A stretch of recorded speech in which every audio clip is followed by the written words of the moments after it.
We live? Probably. Yes, maybe not. Back again with the AFCON 2021 in 2022. That's right. AFCON 2021 but played in 2022. Anybody home? Feel free to say hi to us. Come join us if we have time. So we have Algeria against Guinea, Equatorial Guinea, and that's a game that we're talking about in this show. So feel free to join us if you have time, just like I said. So, all right, people. Let's do this. So we have Steve in the house after like 100,000 years. It's just like the Undertaker. He died and then he raised again. Never die, Steve. It's just like he will appear from somewhere. Anyway, it's nice to see Steve back in the house. Okay, people, so I am here for the people, by the people. The phone is there for you guys to call if you want to. And we're gonna jump to some of trying to adjust everything here. Probably it's better.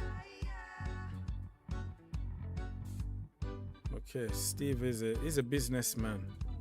A lot of money, traveling all over the world with Marina and all the good stuff. So yeah. All right. Anyways, people, let's see the lineups for Nigeria already qualified. Because of other teams' results, right? So yeah, Niger to the next round. I don't know if Steve is among those people who don't want Nigeria to win. There are so many Nigerians who don't want their team to win for some reason. For politic reasons, but we're not here for politics. So Amidu Musa say hi. Hi. How is it going? Ihelu Salah who say also hi. Hi, people. So in less than an hour now, it's going to be Algeria against Equatorial Guinea. So as you all know, we don't really comment games. We just watch together and just have fun because we are fans of football. Okay, we are not journalists. So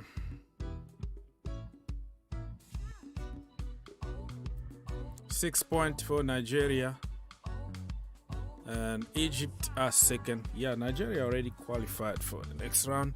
I'm sure Egypt with Mo Salah are going to qualify, and that's it. Mo, my brother Mo just disappeared. He's just like Steve. You know, one of those guys that will let their brother out. They will let their brother down, travel for month and month, enjoy life, and come back out of the blue. So Mo is back with Steve the same day. It's gonna rain today, but it's snowing. So that is the reason why it's gonna snow very, very heavily tonight, because of this kind of event. Mo in the house, and also Steve in the house. Okay. I don't think Algeria will qualify. They are defending. Are you serious? I think Algeria are going to qualify. Can you imagine? Mahrez not qualifying for the next round. Come on, Steve. They're gonna smash what team? Equatorial Guinea today. Algeria are going to Yeah, it's raining in Bahrain. You see, this is what I'm saying. That's what I'm saying. That's an event. To see Mo back in the house, it's just like an event. It's raining. You know, I was right. It's snowing. It's snowing here, but it's raining over there. So yeah, people are back again. This brother here, Mo, is a rich guy with a mansion and a private jet in Bahrain. You don't live in Bahrain if you don't have money. I'm telling you right now. This brother here is just like Abramovic. Buy Chelsea, brother. Buy Chelsea and put me as a manager. Oh, I'll be sacked like 1 week because I will put like 11 academy product and lose like 10-0 and get sacked, get my paycheck and then run. You know what I mean?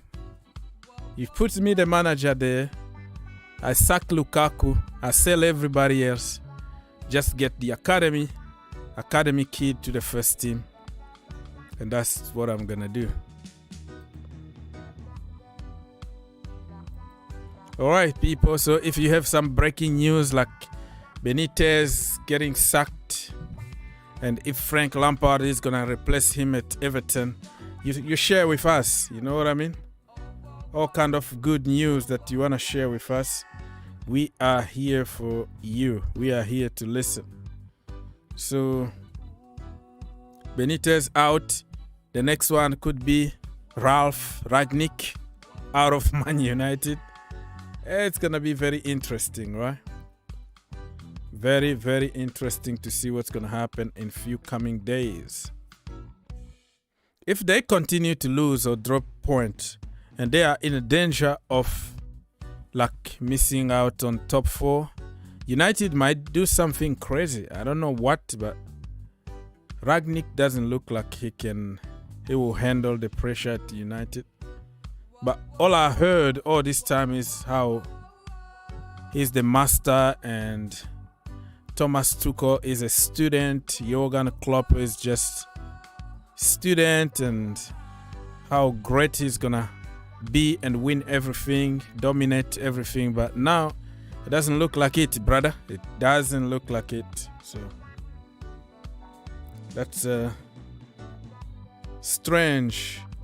Master being outclassed by student, right? Okay.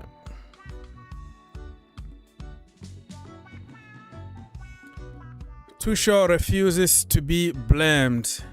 Yeah, he doesn't blame himself though. He's just blaming Lukaku, blaming other people publicly, but himself, he's just like, I did my job. Everything was perfect. It was just missing the end product, which was the goal. But he need also to look at himself in the mirror. And yeah, this is the first, not even the first time, because he's been throwing a lot of players under the bus. When Callum Hudson-Odoi makes a mistake, he's on TV publicly criticizing him. Tammy Abraham the same. I even heard about Pulisic and also Hakim Ziyech. He will be harsh. But when it comes to other players like Timo Werner, Kai Havertz, he's always like, oh, give them time. It's a new country. It's easy to point fingers on people. I'm making even a video about it, putting everything that he said so far in one video. So stay tuned because it's still a lot of work to be done, like to find those parts and put them together to compare how he treats other players compared to other players. I don't have any problem. If that is his way of management, it's okay. But you have to be fair with everybody. If you're going to go public and criticize Romelu Lukaku for not scoring goals, it's okay. That is your right. That's the way you want it. But do it for Kai Havertz. Do it for Timo Werner. We see how awful and how we lose games because they don't score. We lost so many games because they don't score. We create chances, they don't score. But when you come publicly, you always defend them. He even said one day, Timo Werner actually asked him to stay a little bit late and practice shooting. practice shooting. That's what he needs, because that brother in front of the goal, he doesn't look like he knows anything. It doesn't look like he ever practiced any shooting in training. And Thomas Tuchel told him, listen, you don't have to practice anything because you've been scoring goals since the age of 6. You know how to do it. It's gonna come, if he even talked about if a woman don't want to go out with you and then just leave it, and maybe one day she's gonna say yes, whatever the analogy was. I was like, doesn't sound good, because practice will make you perfect. You don't practice and then you got the result that we have every single match with Timo Werner and Kai Havertz. You know what I mean? But for the first day, man, the interview after the Southampton game, wow, he completely destroyed Tammy Abraham. This is not what I'm expecting. This is Chelsea Football Club. We have high expectations, and he wasn't, providing what we needed. Publicly, Callum Hudson-Odoi put him on after 10 minutes out, publicly destroyed the kid. But when it comes to certain players, it's like, okay, you have to be patient. It's such and such. He's getting to places and all that. That's the way it is. So I'm not against his way of managing. Chelsea fans only care about when we win, nothing, If we win, everything is okay. They don't want to point those little things that affect the dressing room. You think people like Callum Hudson-Odoi or Lukaku or Tammy Abraham are going to be happy in the dressing room? And do you think his friends are going to be happy for you coming publicly and criticizing them? That's how you create some toxic environment in the dressing room, right? It's gonna be camps all over. But I would like him to do it for other people. If that is your management way, yeah, I don't have any problem. If I have to call out on somebody, yes, but just be fair with everybody. I've seen even Rudiger have a shocker of a games, but he's good. No critics, no nothing. But other people, oh my goodness, I don't know. Let's go. Algeria played 0-0 opening game. Hope they got a win tonight, or wait for the last result. I don't know.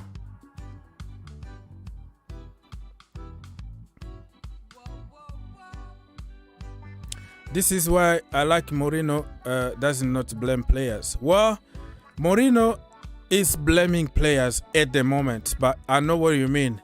The old Mourinho, the first coming of Jose Mourinho, he wasn't blaming players. It was all on him. It's all on referee. It's all on something that he will find to take attention from his team. But the second coming of Jose Mourinho, the second year when we were losing games every single week, he started saying that my work was sabotaged.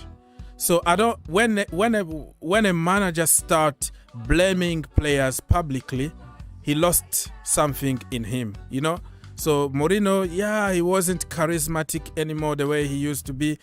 The first time, started blaming Eden Hazard publicly after losing stupid games in the Champions League because of his defensive work. He blamed Eden Hazard for not tracking back. He blamed Juan Mata for such and such, not putting a lot of effort. He blamed pretty much everybody but himself in the second time that he came to Chelsea Football Club. But I don't like it when I see a manager all of a sudden start blaming players. That means that he is so confident with his work, like, okay, I've done my part and it's on the players to perform. You know what I mean? It's kind of just not taking responsibility for your team. But yeah, even now, even at Roma, one day they lost like 6-1 against one team from Eastern Europe somewhere, a team that I've never heard before they played Roma. But guess what Jose Mourinho said? He just threw everybody on the bus, the academy, the young players. He went one by one, calling them out, everybody publicly. Right now, it's the same. Like every time he loses a game, he's not blaming referees anymore or anything. It's just like, oh, I did my job, but you see the quality we have. We need more players. We need more quality. You see? So I don't like that kind of management, because as a manager, even if a player is not good, that is your job to make that player good, if that makes sense. It's your job to make to get the best out of them. And yeah, but I understand, Lusala, that the first coming of Jose Mourinho was perfect. The second time, though, questionable. Questionable, bro. Questionable. Okay.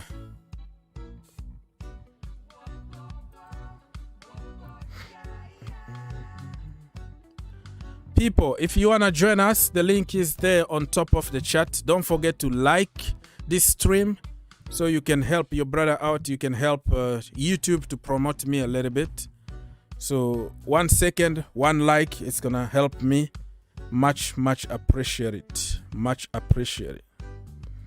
It doesn't cost anything. And if you want to subscribe to the channel for more, just do it. Do it. I'm going to read a few more comments, and then I'll go on social media to double check what is happening over there. Okay, let me just read the first one from Lusala. He said, I was begging Tuchel to bring Mount and Kai Havertz halftime, but he brought Timo to beat City. Mount, Havertz were perfect second half. Yeah, it's a little questionable though. A little questionable because at the beginning of the game, I didn't really want Havertz to start because of the new system we are playing. So it was, before the game, it was like, okay, just because Havertz scored in the Champions League final and then he had like the divine right to start. You know what I mean? Like, it's not because he scored a hat-trick against a certain teams that all of a sudden you're going to score always. So I wanted to see Lukaku, give him a little bit of freedom to drop and go back and forth, participate to the game and see how it goes. So for me, it's gonna be a hypocrisy here if I start saying that, oh, he was wrong by playing Lukaku instead of Havertz, because I wanted it before the game. But before the game and after the game, it's a completely different kind of view that you're gonna have. And can you imagine if Lukaku took his chances, right? The 2 chances that he missed, like the clear ones. Another one was, instead of shooting, he tried to pass and he overheated to ZH and other. So if he scored a couple goals yesterday, Thomas Tuchel was going to be a genius. Just think about it. Everybody was going to call him a genius, right? And when you don't win a game, everybody is going to sabotage everything you tried to do. I don't think the intention was bad, but the execution was bad also. So it's like a 50-50. You share with your players, right? The players were wrong. They are not clinical enough, but also the manager didn't really do the job. I was told that he wanted Pulisic and ZH to make crosses, but forget. Best is Callum Hudson-Odoi. Yeah, I didn't really mind Pulisic, because I've been pushing for Pulisic to come on and to have some playing time from his natural position. The problem is the way we set up. We allowed City really to push us back. You know what I mean? We were just hanging there. basically nobody was able just to make a difference by himself, because City came up with a plan to completely destroy our game plan, if that makes sense. So it's up to the manager to figure out what is going on. Why are we so deep? Why are they pushing us? We don't have wingers. All right, play 4-4-2 or something. Yeah, I know we were changing a little bit depending on when we attack and we are, but Pep Guardiola already worked on that system. So it's up to you to find out something to cope with what Guardiola is offering. You know, answer some of the questions that Guardiola was asking, and also, you know, yourself, you can ask them some questions that they don't wanna answer. And for me, one of the solutions were to play a little bit long. Stop tiki-taka, because the king of tiki-taka is Guardiola. You're not going to win tiki-taka against tiki-taka. It's going to be only one winner, and it's going to be City, who've been practicing it for 6 years together with the same players. So give them what they don't want, a little bit of physicality. Put the ball in the box. Let them fight. You know what I mean? They are not that physic. Just give them a lot of physicality. And let's see. You have to beat the pressure. Sometimes just kill your midfield. You know what I mean? You know what I mean by killing your midfield, because they were dominating us. Okay, we're gonna kill our midfield. We're gonna go long. You know, we break some steps. Not every game need to be built from the back, always back, sideways, try to find a way, beautiful. Sometimes you kill certain steps in order to get the result. I don't even know if that makes sense, but it is what it is. So yeah, Hakim Ziyech can make crosses. Christian Pulisic is not that good on crossing, but he can come late in the box and do some damage and all that. We didn't play to his strength, or we didn't really give him the platform to operate. City completely just destroyed the way, you know, everything we tried to do.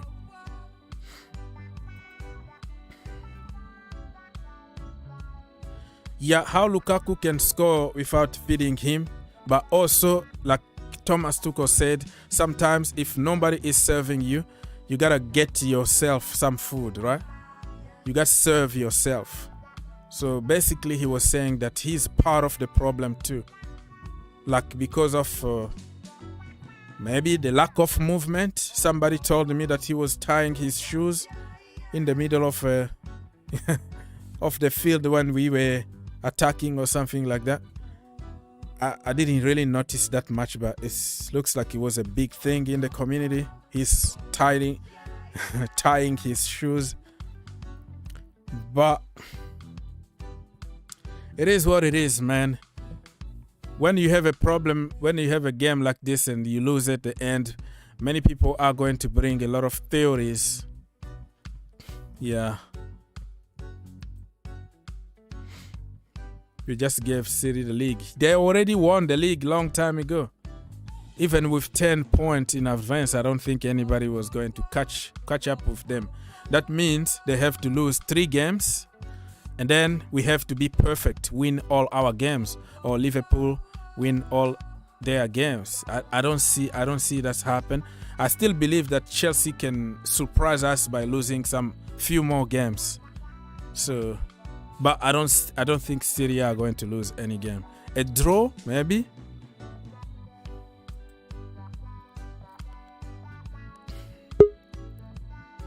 So it is what it is, man.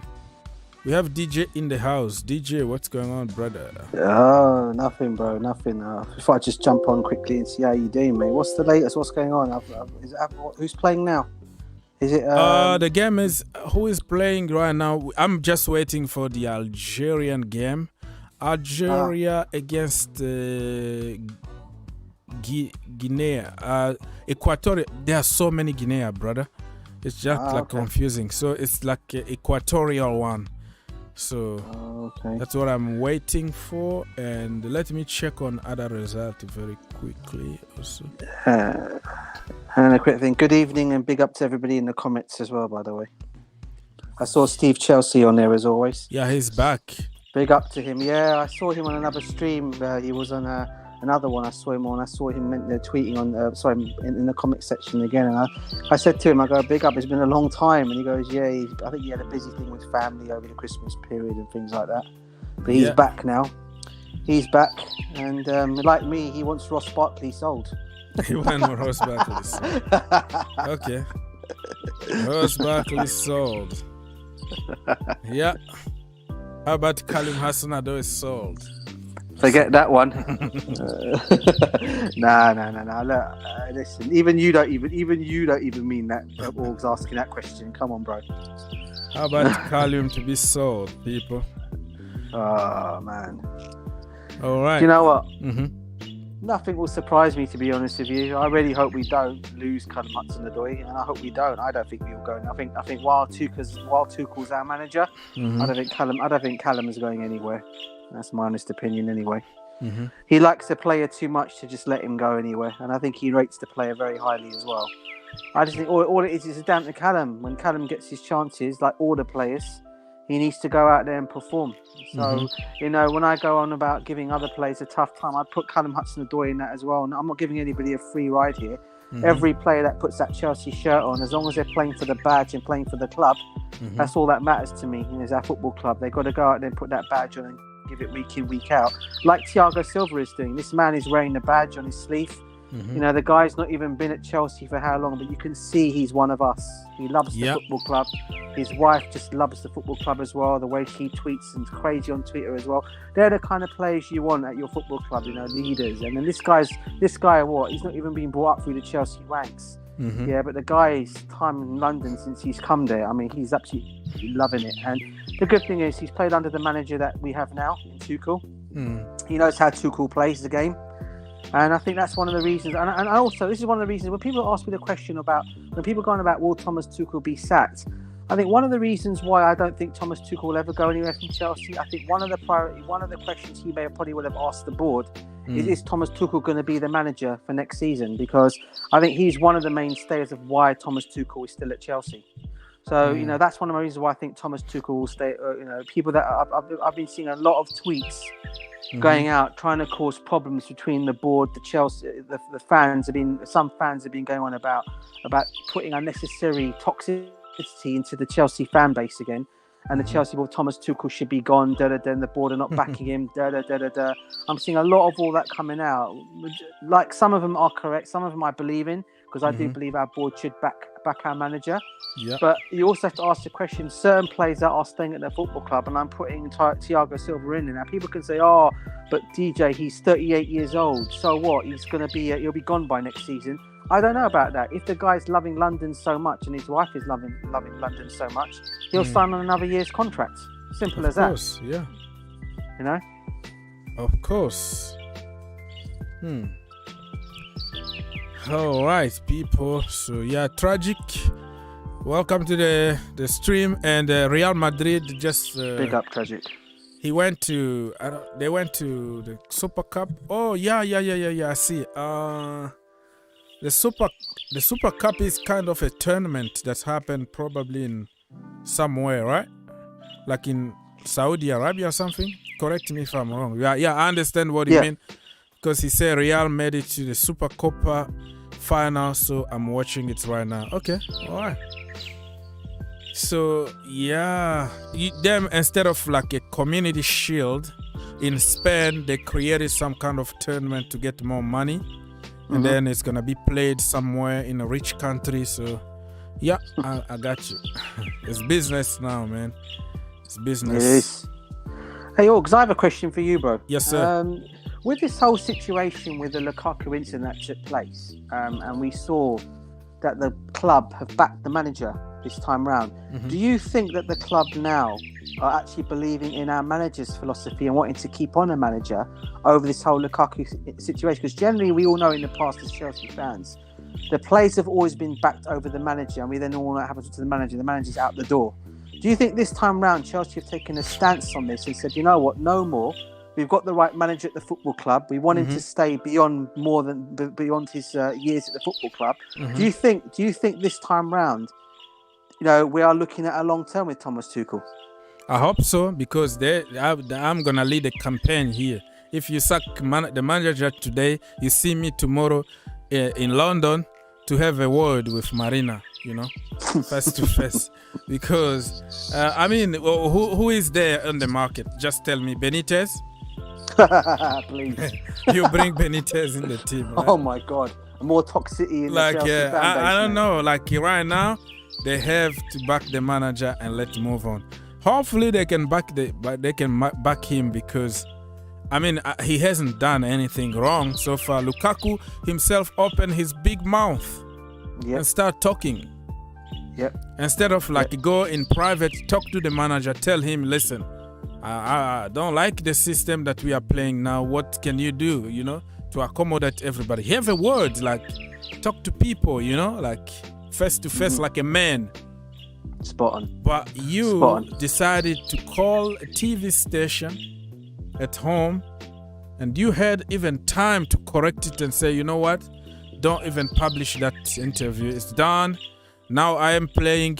I am scoring goals. That's it. Just cancel that interview. You continue to allow the TV station to put that interview. What do you want from the manager? What's wrong with the manager? So if we sack Thomas Tuchel, I think somebody is smoking something illegal in that office. Yes, I'm telling you now, somebody is smoking something illegal and just messing up his head in that office. Because right now, just support the manager, give him money, and let's go from there. The league is basically gone, so let's start planning for next season. Second place is still to play for. I know people can call that. I know it's nothing much more than second place. And look, I always, as all Chelsea fans, we always want our club to be at the top and winning the league every year, year in, year out. But we know it's not going to be that way. Not when you got the likes of a Pep Guardiola and a Jurgen Klopp at Liverpool and Manchester City. That's impossible, when you got those three clubs. And now you got Conte down at Tottenham. I've got a feeling they're going to come good next season. Personally, I think if Conte does stay beyond his contract, I've got a funny feeling that they're going to back him in the transfer window in the summer. And I think we could see that finally Tottenham are going to be coming to the helm and getting into that top, into that top place. You've got Aston Villa, who I think will come good next season as well under Steven Gerrard. God knows who. Everton, we don't know who they're going to end up bringing to the football club. If they're going to go for another Hollywood manager, as their owner said the last time around when they took on Carlo Ancelotti and they took on Rafa Benitez. It depends on this time on who they're going to bring to the football club. I mean, look, all around, mate. Next season, I can see even and let's not listen. Manchester United are not going out of this either. People can go on about Manchester United situation. We all know Ragnick's going to be going upstairs from next season onwards. Again, who they're going to bring in? There's talk of Ten Hag possibly being a strong candidate to come in there at Manchester United. That's another one. He's a good manager. I can see him coming in there and doing something good as well. So look, next season we're going to go again. As long as our football club has done good so far in backing our manager over the player this time round, we'll continue to do this. And I think this time round, and you're probably going to don't click me on this, but I'm hoping this time round that Chelsea are actually going to back our manager this time round rather than get rid of him. Especially after where this whole Lukaku situation was handled. And I think when push comes to shove down the line, if anyone has to leave the football club this time round, I've got a feeling it'll be Romelu Lukaku, just for what's happened. Get him out, let the manager alone, give him the player that he wants. And listen, if you sack Thomas Tuchel today, tomorrow he signed a new contract at Man United with more money. Oh boy! With more money more everything. I'm telling you, that Man United are even praying right now. Man United are just praying right now that Chelsea, please sack him. Yeah. The next morning, I'm telling you right now, You sack him now. The next morning, he got a double salary at Man United. He's going to go there, work with Rangnick again, and then Man United are going to be a powerhouse for years and years. And I've been saying this to all the Chelsea fans out there, and I'm saying it again. To all the Chelsea fans out there that did not want Thomas Tuchel as your manager, if he ends up getting sacked or he leaves Chelsea Football Club, as August just said it, and I'm saying it now, he is going to end up at Manchester United. And I want to love to hear then what all you fans have to say out there afterwards. When he does go down there and he starts winning trophies and being up there with Jurgen Klopp and Pep Guardiola, all we're doing is making Man United a powerhouse as it is now. Okay, but they're going to be more of a powerhouse under this manager and Rangnick upstairs.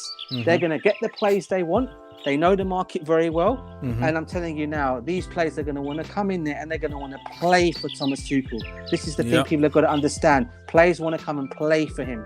And if he ends up going to United, it's Chelsea having egg thrown in their faces all over again. And I hope this time round, the football club will actually take that into consideration, knowing what United are doing there. At this moment in time, people are laughing. They're becoming the laughing stock at the moment, United, because of what's going on at that football club. And let me tell you this right now. If Ralph Rangnick does once he goes up, and United and Chelsea have to go through bad spells, and they end up getting rid of Thomas Tuchel, this guy is going straight to Manchester United. And I know all the United fans would love him. They would love him at their football club, 100%. Even those that come out and say they don't want him. But you just know that's just rubbish talk. Yeah. You're completely right. You are right, bro. And okay. Yeah. Lusala said that it's true that Tuchel leaving Chelsea will go straight to United, but he will be a failure out there. He said he will be a failure. He ain't gonna be. Who said that? Lucio, is it? Lusala. Big up to you in your comment. Lusala, big up to you in your comments, bro. Look, he ain't gonna be a failure at Manchester United. I can tell you that right now. He's not gonna be a failure. No, I don't think he's so. Gonna be a failure. Nah. Trust me, he ain't. They'll get all the players they want. They'll get the players they want. He may even come and raid Chelsea for some of our players. Let's be honest. And you got players there that would want to go and play for him. Yeah, that's for sure. The first guy they got is Rudiger. They got Rudiger with him, and then get Spilicueta. Get a few other players that are negotiating contract and not working at Chelsea. He signed them over there because they got money to sign them up. And then that's it. And then you will see Chelsea players struggling with Benitez and... Oh, man. Oh, yeah. Yeah, go on. Oh, you hit the nail right on the head, bro, when you just said about Rudiger and his contract. You just know if Thomas Tuchel goes to Manchester United, that's where Rudiger's going to go. 100% he'll go there. No doubts, because even though he's got his loyalties to Chelsea, I think the manager is up to his career since he's come in there, and he's told him just go and do what you can do, and you're a great player. Just go and show the fans, everybody, what kind of a player you are. And I know some fans out there. I know there are some sections of the fans that are actually saying if Rudiger doesn't take them, if Rudiger goes, let him go. We don't need to go and put 350,000 a week on him a week, or whatever it might be, 250,000 a week. What people have got to realise, even at the age of 27, 28 years old, the guy's a defender. He's a world-class defender.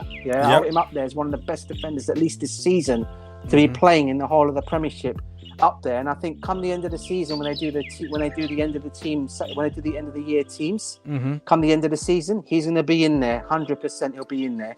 And if we end up losing him and he ends up going to United, I'm telling you that, and Tuchel ends up going to United, that could be a...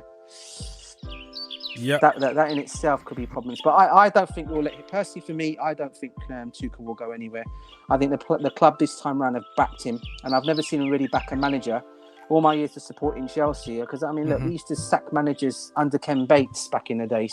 The manager, the players would always get the managers out the door, even then. And obviously, Roman Abramovic came in and done the same situation again. But this time round, we've got a board that have actually. Well, I think the board and I think Roman this time have actually backed Thomas Tuchel over this whole Lukaku situation. Yeah. And I think they know, this time round we can't let a manager of this caliber go. But everything's strange in football, man. You never say never in football. Sometimes the ball can just switch just like that, and the manager can just go. That's right. You never know who is smoking what in the office. So, yeah. Look, Lusala in the comments said that Benitez is available. Why United can't appoint him?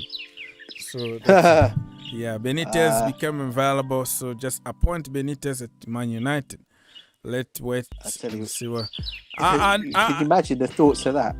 Yeah, it's just a banter. But I think Benitez, his days are gone. Like he used to be back in the day, a very good manager from Spain to England, won pretty much everything, Champions League, Europa League. So I think it's gone, his time is gone. And they made a huge mistake by appointing him as Everton. That's the worst thing that you can do. Your worst enemy, and you appoint their ex-manager, is just not gonna work for the fans. They never liked him. No, they didn't. Yeah, it was the wrong appointment you can wish for, but that is you have to blame the owners who decided to go for him. Don't blame me, okay? I'm not in charge of. I'm not in charge of. Yeah. I keep saying this though, mate. I mean, everyone calls Manchester United a laughing stock of what's going on with their football club, yeah. Mm-hmm. Okay, but I think everyone's putting little. Well, I was about to say Little Everton. Big up to me. Sorry, not Little Everton. They're a big team. I'll say that. What I'll say is Everton. Sorry, generally Everton. That's what I was about to say. Everton. I mean, they were completely put under the radar. I mean, the poor Everton fans had to put up with Rafa Benitez as their manager. After all the stuff that come out about this guy's allegiance to Liverpool Football Club. And it was funny because I was hearing on TalkSport today, radio station, they were saying today, there was a fan that rang up the station and he was saying, he's completely, I've lost complete utter respect for Rafa Benitez. He was a Liverpool fan. Because I've lost utter respect to Rafa Benitez. He first of all goes to Chelsea, which was the biggest mistake he could do, and Liverpool fans couldn't believe that move happening. And then he goes to our enemy in Everton Football Club. The guy is completely what do they call him? A fraudster, a complete fraudster. Everything he did for Liverpool Football Club is all fraud. For him to go and do what he's gone and done completely made the Liverpool fans get angry. And I thought to myself, well, yeah, I can understand that to some degree, but then what about Chelsea fans? How we felt about Jose when he went to Tottenham? Mm-hmm. We never thought that would ever happen. That was all forgotten about after a certain time period. But some Liverpool fans out there are still still vexed at the fact that Rafa went to Everton and obviously went to us, but it's more to Everton than Chelsea. But he went to Everton when that's their enemy, innit? Yeah. But I'm thinking to myself, you've got Klopp, mate, at your club. What the hell do you want to worry about Rafa Benitez for, man? Klopp's 10 times the manager he's. Mm-hmm. Yeah. Do you know what I mean? And I know he's won things and stuff, but come on, if you're going to compare the two managers, for me, obviously Klopp's a better manager than Rafa Benitez is. Of course. But it's just like, what do you call it, man? What are you talking about, DJ?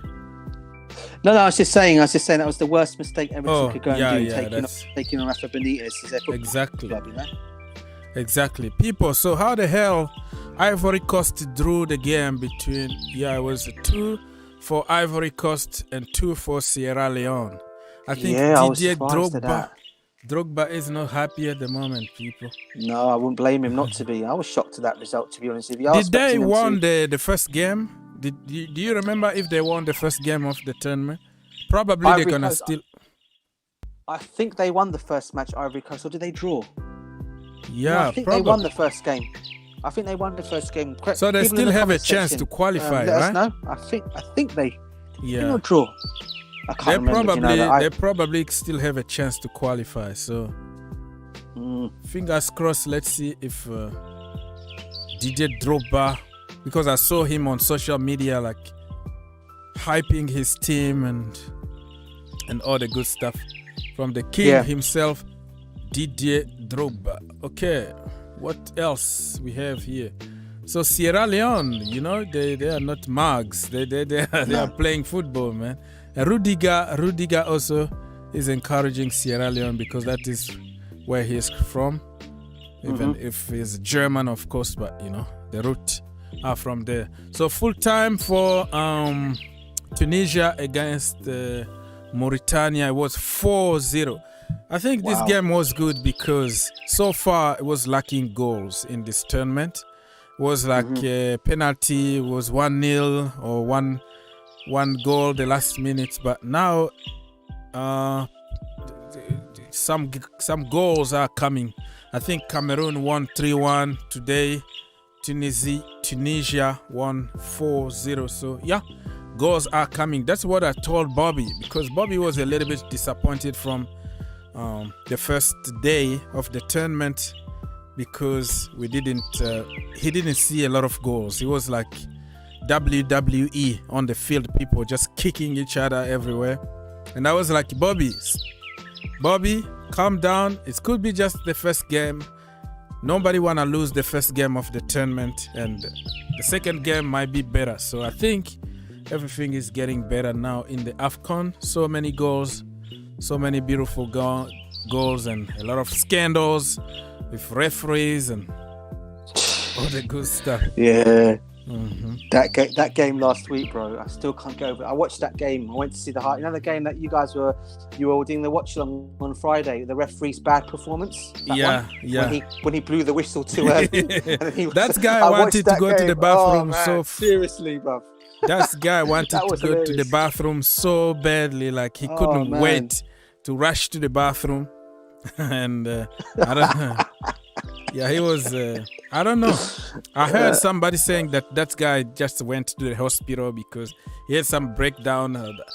I don't know what happened really with that referee, but he shouldn't ref. No, I think what happened, I don't know. The guy was confused, it seemed, in that game. I was watching it. As I said, I didn't watch the whole game. As I said, I watched the highlights of it because there's a channel, and I was watching it. And because of that situation that happened during the day when you guys were watching, I was working.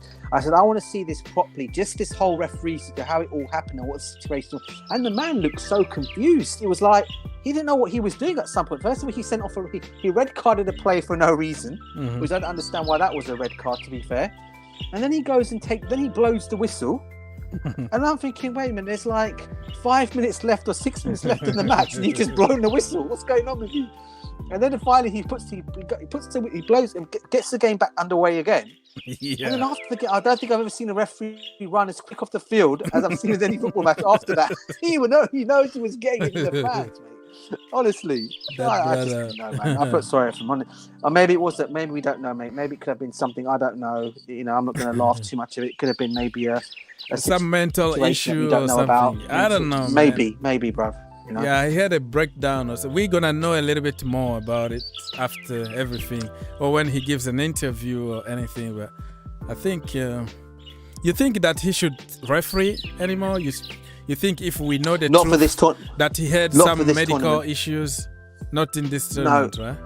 Not in this tournament. I'm not going to if the guy's got if it's medical issues, right? Look, it doesn't mean you take this. That doesn't mean his whole job should be taken away from him. Yeah. No, but for the rest of this tournament, I would say no. No more. Just go back to your normal refereeing duties. But big tournaments like this, you shouldn't referee, especially if you can't handle the pressure of situations, that you got yourself into on that day. And to be honest with you, I'm still trying to think from watching that whole game where these confusions came from, because it just tells you there was nothing in that game that told me he needed to blow the whistle early. Secondly, he needed to send that player off. First of all, So I'm thinking to myself, what else can it be? And then I thought to myself, it can't be anything. It can't be anything to do with them. It must be something at the top. Maybe him generally. And for me, you feel sorry for people like that if it is a situation that is bad. If he's got a certain situation we don't know nothing about, and if it is something you can't bother. But I would say for the rest of this tournament, no. If I was the FA, I would say no, that you can't referee for the remaining of this tournament, personally. Yeah, the problem with this kind of event is just it's going to stick with you for the rest of your life. That's the problem Everything that you do, people are going to say, oh, yeah, this is the referee. Yeah, that is his thing. Even if you make an honest mistake, it's going to be, oh, yeah, we know him. That's what he does, you know? So... Yeah. All right, people, the game is about to start in 2 minutes. Go on, DJ. I was just telling you, bro, you know, earlier when I said to you that Chelsea were looking at, what's his name? You said his name, the PSG. Kurzawa. Yeah, I saw just reading a comment now saying apparently Thomas Tuchel's not a fan of his. He's not. I just hope to God. Apparently, that's what I've just read. Someone just put a tweet out saying he's not a fan of his. Now, I just hope to God the board are not going and making this signing happen and Thomas Tuchel doesn't really want him at the football club. This, again, would be a big mistake. The guy is on crazy amount of money at PSG, and he's not that good. You know, I watch every single game of PSG, right? So he's still young, isn't he? No. He's on his 20-something. I don't know. 28, 27, 28. He's not that young, but, you know, he's in the age where he need to perform good, but every time he's on the field, man, that guy is not good at all. Get him out. Get him out right now. I don't know, mate. I don't know what we're doing as the board. I really don't know. You know, this is what gets to me about our board. As I said earlier, I'm not one here to get into any of this politics situation with the board and whatever goes on there. I'm not unfortunately inside the board or flying the wall to see what happens. From what I can see from previous history, from seeing how our board works, is if they just go out there and just bring somebody to the football club and the manager doesn't want them, we all know what happens after that. It's always the manager who carries the can, because as far as they're concerned, you brought him here, so you turn him into a great player. I mean, it cannot always work that way. He's done those wonders with some of the players we've got into Chelsea team now. There's no way for me he's going to improve Ross Barkley, because you just can't improve Ross Barkley. Yeah. Okay. So that's one player that doesn't. I think he's his attitude as well. I think Ross Barkley. He either wants it or he doesn't want it. Yeah. Because every time I've seen him even in the dugout when he's about to come on, or he's never got a smile on his face. Even when he's starting matches, he doesn't seem to be one of those. You know, the attitude is I'm going to come onto the manager's trusted me today. I'm going to go out there and give my 150% for this club. No, the guy just plays like the game just passes him by. You know, doesn't need to do anything, and then he gets completely overrun in midfield. The guy doesn't even shoot. I mean, to be honest with you, none of our midfielders shoot. But this guy has been brought in to do things, to come in and gets the opportunity. For me, he doesn't make an impression. Look, again, I'm not going to hate on a player, and I'm not going to hate on Ross Barkley either. All I'll say is that he's not at Chelsea quality. And if there's a way we can get this guy out of the football club, I hope we can do it. I really do, because I'm thinking maybe. I thought people were talking about Newcastle might make an offer for him. I don't see Newcastle anytime soon coming in for this guy, because by now they've got this deal sorted out and dusted ages ago. You know, there was talk of Leeds. There was also talk of Leeds, and who's the other one? Burnley, with the other clubs that wanted him. Even Burnley have lost interest in him now. I mean, if Burnley don't want him, what does that tell you about us? That's serious, really. It's serious, bro. 100%. Okay, guys. So 100%. the game already started. It's the second minute in my location. So let me know in the comment who would you like to see win, or what is your prediction. Don't forget to like, subscribe, share, and all the good stuff. Let's go. Ben Rantman is not starting the game today, for people who've been asking. But Mahrez is the captain, so he's need to be there. And not even sure what I'm talking about right now, but you have the lineup. I don't know if this is the right lineup on the screen or the wrong one. I don't really know. Trying to adjust certain things quickly here live, but okay. So Captain Mahrez, I think today they have to win. The first game they just drew was 0-0, and today they need to win if they want to go through next round. Okay, let me. Okay, let me read some of the comments here. Chelsea should sack Tuchel, bring Zidane. This is what. Who's saying that? Let me finish. Let me finish. Lusala here could be a French guy, could be speaking French or whatever. So he's promoting Zidane.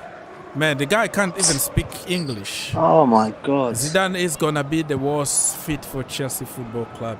Just because he did good with Real Madrid doesn't give him the right to. So Lusala, who does he support? He supports Chelsea. He said that let's sack Tuchel and bring trolling, Zidane. bro. I think he's trolling, bro. He's trolling? I think he's trolling. He's trolling, bro. I'm reading his other comments on there. I'm reading off the phone because I can see him off the phone now. Look, listen, mate. If you're trolling, then he's trolling. But look, if you're serious, I mean, come on, mate. I mean, how can you say sack Tuchel? The guy's won the Champions League. He's got us into 3 finals, and you're saying sack the manager. I mean, come on, bro. I mean, you know, where is the logic in that? Tell me. Answer me in your comment section. Where is the logic in sacking Tuchel? Tell me. Why sack Tuchel? Well, people have some kind of mindset about Zidane.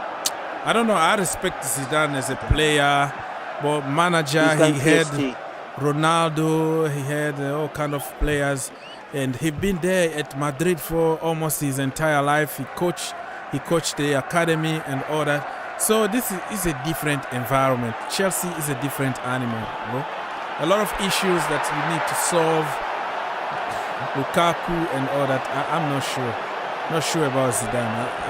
I find Zidane a little bit like soft. Well, I know that he can headbutt somebody, but soft in terms of like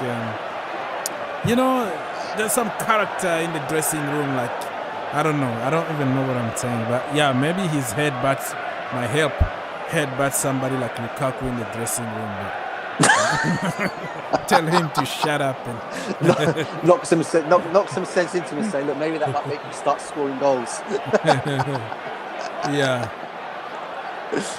Oh man, no, look, listen. As I said, as I keep going back to it all, I've got a feeling Lusala is definitely trolling in the comment section. Tuchel, yeah.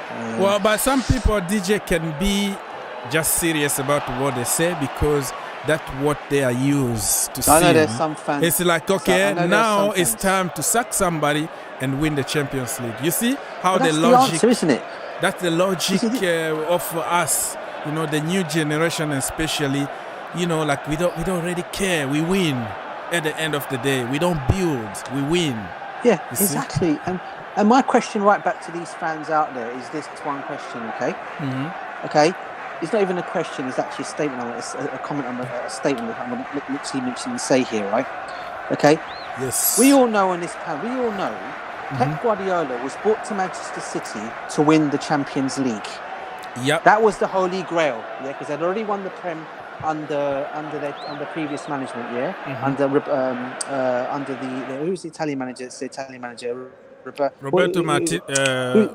Oh no, yeah, I'm forgetting their names now here. Let's go. I know what you mean. Anyway, you know who I'm talking about, yeah. Mm-hmm. Anyway, they've gone and won the Prem. The reason why they went in the end is because they never won the Champions League. Mm-hmm. Okay, in the end, I think that was the holy grail for all Manchester City fans and Manchester City in general football club. Yes. Right? They've not sacked Pep Guardiola because they know what a world-class top manager this guy is, and he will eventually deliver that Champions League for Manchester City. Mm-hmm. I don't doubt that for a second, right? Mm-hmm. Now, we've got a manager who's actually come in and done what Pep Guardiola hasn't achieved at Manchester City for 4 years since he's been in charge there, and that is win the Champions League. We've had a manager that's just come in Thomas Tuchel, and got us the Champions League. Now, as well, and a lot of this goes. I can tell you, a lot of the Manchester City fans out there are so wound up about that final to this day. Yeah. That's why they keep giving it Tommy. They call Tommy Tuchel and all this bull that comes out of their mouths. Yeah, okay, because they don't like that they got one over there. They got one over their king manager, Pep Guardiola. All right, 3 times last season. Okay, the Champions League being the most important one of them all. Okay, this season now. Okay, Chelsea. maybe we'll probably be out of the Premiership now. We're not going to win it, but I'm still saying to my club, still fight till the end. Yeah, even though we know it's unrealistic, we're not going to win it. Mm-hmm. But try and finish second or third. Yeah, you try to do. All right, okay. So for me, sir. that in itself should be our priority now, because we know we're not going to win the Prem. Okay, Mm-hmm. so for people that are saying sack our manager, and I know there are several fans out there, because I said it earlier on your stream earlier on, bro, right? Yeah. When Thomas Tuchel was taken in charge of Chelsea, there was a majority of Chelsea fans out there that did not want Thomas Tuchel as their manager. They did not want him. Mm-hmm. Yeah? Yeah. And I said to myself, I think that was the best thing we could have gone and done. This guy was around. He was one of the best around when he was available, and he came. Yeah? Yeah. And look what he did. And people now coming out here saying, get rid of him and bring Zinedine Zidane into your football club. I mean, come on, man. You guys are having a laugh out there. And as I keep going back to the thing about building a football club, building a legacy at Chelsea Football Club, yeah? Mm-hmm. I know Chelsea are not used to that, yeah? But with this manager, it might be different. He's already got the Champions League, which is the most hardest thing you can win, personally. People say it's the most easiest thing you can win, but it's not. Look at all the clubs you've got to play up against, yeah? Mm-hmm. We won it. Okay, now we're playing in our hardest league in the world for me. The hardest league in the world. Of course. And you're playing up against Pep Guardiola and Jurgen Klopp. That's going to be a tough in itself. So that's our next challenge. We're not going to obviously do it this season. Next season we go again. Okay? Mm-hmm. Okay, but we can still be the only club, and let me put this to the people in the comment section, we can still be the only club this season to win the Champions League 2 years in a row. Not many clubs can laugh upon that. Mm-hmm. There's clubs that have not done that. Imagine us winning the Champions League 2 years running. What, that was Zidane. That's why Zidane, people are talking Zidane because he won back to back, but he had the GOAT. Like, he got the best team in the world and all the circumstances. Yeah, I know what you mean. Yeah, the place he had at the football club says it all, mate. I mean, Ronaldo in his prime. Oh, man, come on, Ronaldo in his prime, we all know. Modric, look at Casemiro. You have even Bale. Casemiro. Bale used to be a big name back then. Vinicius Junior, another one, another top player. I mean, Vinicius Junior, another one. I mean, they've got some players. Benzema, oh my God. Yeah, Benzema, back in the day. That guy's a GOAT, man. That guy. Yeah. And he's still scoring goals. Goals. So look, and for us to go and win it, when people literally gave us no prayer last season, okay, because obviously we had brought these new players in. Mm-hmm. He was the guy to come in and try and get these guys working it all out. Yeah, okay. And then there's that Tragic TV and it says, what's his? Oh no. We even beat Real Madrid leading up to winning the final. Yeah, we bet Atleti. Atleti. What Tragic TV was saying. Atleti. Real Madrid. Yeah. As well. Porto. Atletico de Madrid. We beat a lot of teams. Yeah. I don't know, and people have got to realise that. So all this talk about Thomas Tuchel out, man, this is one of the reasons why this is why I think Chelsea Football Club are not going to get rid of him, because of that main reason. And I think Roman Abramovic will not let him go because of that, because I think that's still going to stick in their minds. Mm-hmm. And I think, look, we all know, this season, and also people have also got to be another thing. He's not had a chance to buy his own players at this football club yet. Yeah. He's had to work with management players that have been bought by previous management. Yeah, we're looking at Conte, Sarri players bought, Conte players bought, Mourinho players bought. Yeah, these are players that have all been bought in the past from the previous managers. What players has he bought in? Romelu Lukaku, which we all been told to believe was not his buy. How much of that is true, I don't know. You've got some sections saying it was his signing, some are saying it was not his signing. Wherever it might be, only one player we brought to that football club, and that was him. Yep. Yeah. Mm-hmm. And so this season he's going to get the chance. I think he gets this transfer window. Okay, I'm still not going to judge him, because even if he does buy the players that he gets allowed, he's still going to get time for those players to get used to the way he wants to play. Mm-hmm. That's right. I hope Lusala probably. Well, Lusala is a young generation fan that we sack managers, we get the bounce. And then we win trophies. That many of people know the team that way. So, that's the way it is. So we can't really So we understand them, but even though they are not right, but we just respect what they're saying. Is Mr. Lunatico is asking, is Ben Rantman on the bench? Yes, sir. Ben Rantman is on the bench. I think it's a strategy from the manager to get him probably in the second half when everybody is tired, so Benrahma can do the business. You know, you don't have to bring all your big names or your GOAT one time on the field. So you have to have some strategy, and that is. Lusala continues here to say, under Tuchel, some decent players are underperforming, such as Barkley. Bro, this is every manager. When you have a new manager, certain players are going to benefit from it. Some players are not. Yep. That is the way it is. It's natural. There's nothing you can do about it. The system changed. The manager can also favor certain players. It's just the way it is. You can't please every single player in a team. I agree with you. I'm a big fan of Ross Barkley back in the day. Everybody knows how many videos I made to defend him. But at some point, you have to say, maybe it's just not working. Just, you know. So, yeah. It's not, mate. It's not. It's not working. And you're spot on with it, bro. And again, this is no... Yeah. This is no fault of Ross Barkley's. Unfortunately, it's just that he. And the other thing I think with Ross Barkley, I think we've always known with him also. I think even when Everton, a lot of Everton fans were saying when we bought him from them. A lot of Everton fans that I know and I've spoken to on a lot of streams have said to me that you know, one of the things you guys are going to realise of him is that he's got an attitude problem as well. Yeah, and you know, this is one of the reasons what people were saying. Every time he wouldn't get his head down and listen to what the managers would say to him, because he's a good player, he's a good finisher and everything, but he just would not listen. Sometimes you just want to go out, because sometimes you'd like to just carry Everton football team by himself when he was playing certain games. And they said he was more of a selfish player for Everton because he wasn't deciding part. It was all about him, not about the team. But now at Chelsea, the managers that he's had the chance to do it under, they're not going to work that way. They're not going to work and say, you want to come in here and be on. You want to come here and you think you're going to be the only player. No, we work as a team. We work as a team here. This is a now team. You either get with the program or you get out. Yeah, and I think this is what Thomas Tuchel has basically probably said to you: either get with the program or just leave. Yeah, and I think we can see that basically, right? Yeah. I mean, look. Even under who is it? Was he? He was there when we had Sarri as our manager, wasn't he? Yeah, he was there. Yeah. Even Sarri didn't play much of him. Yeah, I think Lampard didn't give him much tried game time. a little bit after the lockdown. Yeah.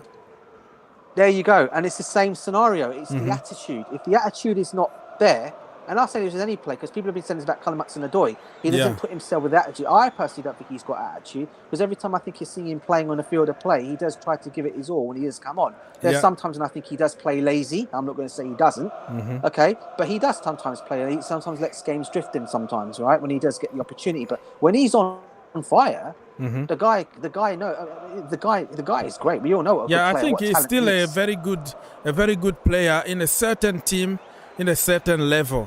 I think his time might be done at Chelsea Football Club. So I have a message for Everton, right? Everton, please take the legend himself back in your team. You get him on free. You just pay his wages, and I will give you somebody on top. I'm going to give you Danny Drinkwater for free. So you got 2 free players. You just get their wages. How about that? Everton, call me. Call me right now if you want to negotiate. You don't even have to negotiate. Bring your kid back home for free. I'm going to give you Danny Drinkwater on top of the deal. How about that? And I'm going to drive my my 2017 car. It's a very old, but I'm going to drive him. I mean, I don't have a private jet, but I'm going to help you with transportation. How about that? Okay, so... I'm seeing the questions. I've seen the questions he's asked on there about what player has he improved. Okay, what player has he improved? For me, he's improved Mason Mount. Yeah. I think he was a player under Lampard. Rudiger also. Rudiger, 100% he's improved Rudiger. Malang Sarr. Look at he improved a lot, bro. I mean, he improved a lot of players. And slowly now, but surely, I'm not giving him all the things yet, but we're seeing a bit of Saul Niguez that we saw 3 years ago. Yeah, Saul Niguez is back in the business. He's slowly starting to and get surely. back to it, so he's improving on plays. And the question, the answer to the question is he's asking that question is you ask that question, what did he do with Havertz and Werner? Yeah. Mm-hmm. Well, my answer to you on that one, Lasala, is who scored the winning goal in the Champions League last year? Yeah. Kai Havertz, mate. Kai Havertz. So he has improved players, mate. He has improved players. Timo Werner. Okay, I'll give Timo Werner. For me, Timo Werner. Mm-hmm. I said thing with Timo Werner. My thing on Werner on your question, Lasala, is this. Timo Werner it's a mental thing with Timo Werner. I don't think it's a matter of playing it's a mental thing with him. Because if you've heard Thomas Tuchel's if you've heard Thomas Tuchel speak in the past about him, mm-hmm. he's been scoring goals since he was 6 years old. 6 years old, yeah. Yeah, he knows where the back of the net is. Yeah. Yeah. Okay, and for me, it's a mental thing with Timo Werner, and I'll say the same thing because as I keep saying this to you, yeah, mm-hmm. you know, if anybody that knows about Timo Werner's situation, you know, a lot of one of his coaches said when he was playing in Leipzig that he does have it's a mental thing he has, a mental block that he has sometimes when mm-hmm. things don't work out for him. He goes and gets therapy. He goes and gets these therapy sessions done on him because mm-hmm. he thinks things are not working for him, and it's the same scenario with him at this moment in time, you know. And, mm-hmm. and it's not. People say, "Oh, you're using it as an excuse." I'm not using it as an excuse because I know what a player. We all seen Timo Werner score. I mean, the guy doesn't go and score. Okay, people say, "Oh, it's the Bundesliga." The guy scored 36 goals. One of his. He scored 36 goals. He was challenging with Lewandowski up there with Lewandowski, you know, and he's come to Chelsea. It's been a tough. Let's not forget when he first came to Chelsea, COVID was really, really bad. I'm sorry, I know you don't like mentioning that name on your stream, but I apologise. But the C was mentioned a lot mm-hmm. when he first came to Chelsea. It was really, really bad when those players all came over here. Yeah. And these players caught it as well. Mm-hmm. And can you imagine in that first season that he was here?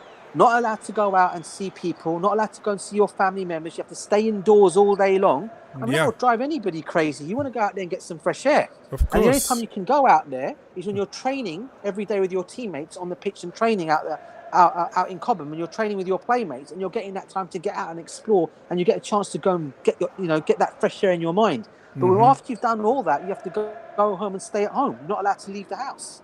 Yeah? Because of what was going on. Very difficult. Again, it's difficult. This season, okay, the rules have been slightly changed now because things have got a bit better with it, but it's still bad. Mm-hmm. Okay, yes, people say, well, he's still not scoring the goals. I agree, he's not been scoring the goals. But for me, okay, he does work hard enough in that team, okay, mm-hmm. and he sets up others to get the goals. People got to realise his role, now Lukaku's in the team, is to set up goals more than probably score the goals. But he still should be scoring goals. I'm not going to make an excuse for him. He should still be scoring goals. Him and Kai Havertz should be on more goals than what they are this season. Mm-hmm. But I, for one, think they'll get there. Okay, especially Kai Havertz. Okay, because I personally think Timo Werner is probably going to be gone in the summer. I hope mm-hmm. not, but I think he's going to be gone in the summer. Okay, but Kai Havertz to me is a generation talent, and you know this guy's going to only get better under this manager, and we know this is the right manager to get the best out of Kai Havertz, and we've got him. So on your questions, there are the answers. Yeah, so Lusala, I can also remind you that Jorginho is a top scorer now because of Thomas Tuchel. Ballon d'Or, mate. We're talking about Ballon d'Or as well, mate. Ballon d'Or. And also Ballon d'Or under Thomas Tuchel. Also, let's say Kovacic. Did you see the game? The goal that he scored against Liverpool? Yeah, that's your answer there. He's shooting more. He's assisting more. So I think that is an improvement right there. And yeah. But I agree to a certain extent that he need probably to do more. But I think it's a process, though. It's a process. You are joking. He's saying in the comment section. It's a process where you have to give him time, because even Klopp, he didn't get Sadio Mane all of a sudden world class or even Salah. They had to wait a little bit of time before something happened. Okay, people, so 23 minutes in my location. Still Algeria 0 and Guinea Equatorial still 0. That's the way it is. I mean, my question to the Salah would be in the comment section. I don't know how old you are, bro. I'm not sure how old you are, and I don't want to ask those kind of questions. If you're a young generation fan, it's not for me to ask those kind of questions. But what I'll say to you is this, mate. The question I ask you is, do you not like Thomas Tuchel? Is it because you don't like him as a manager? I'd like to know what his opinion is of why he doesn't like Thomas Tuchel. Sorry, DJ.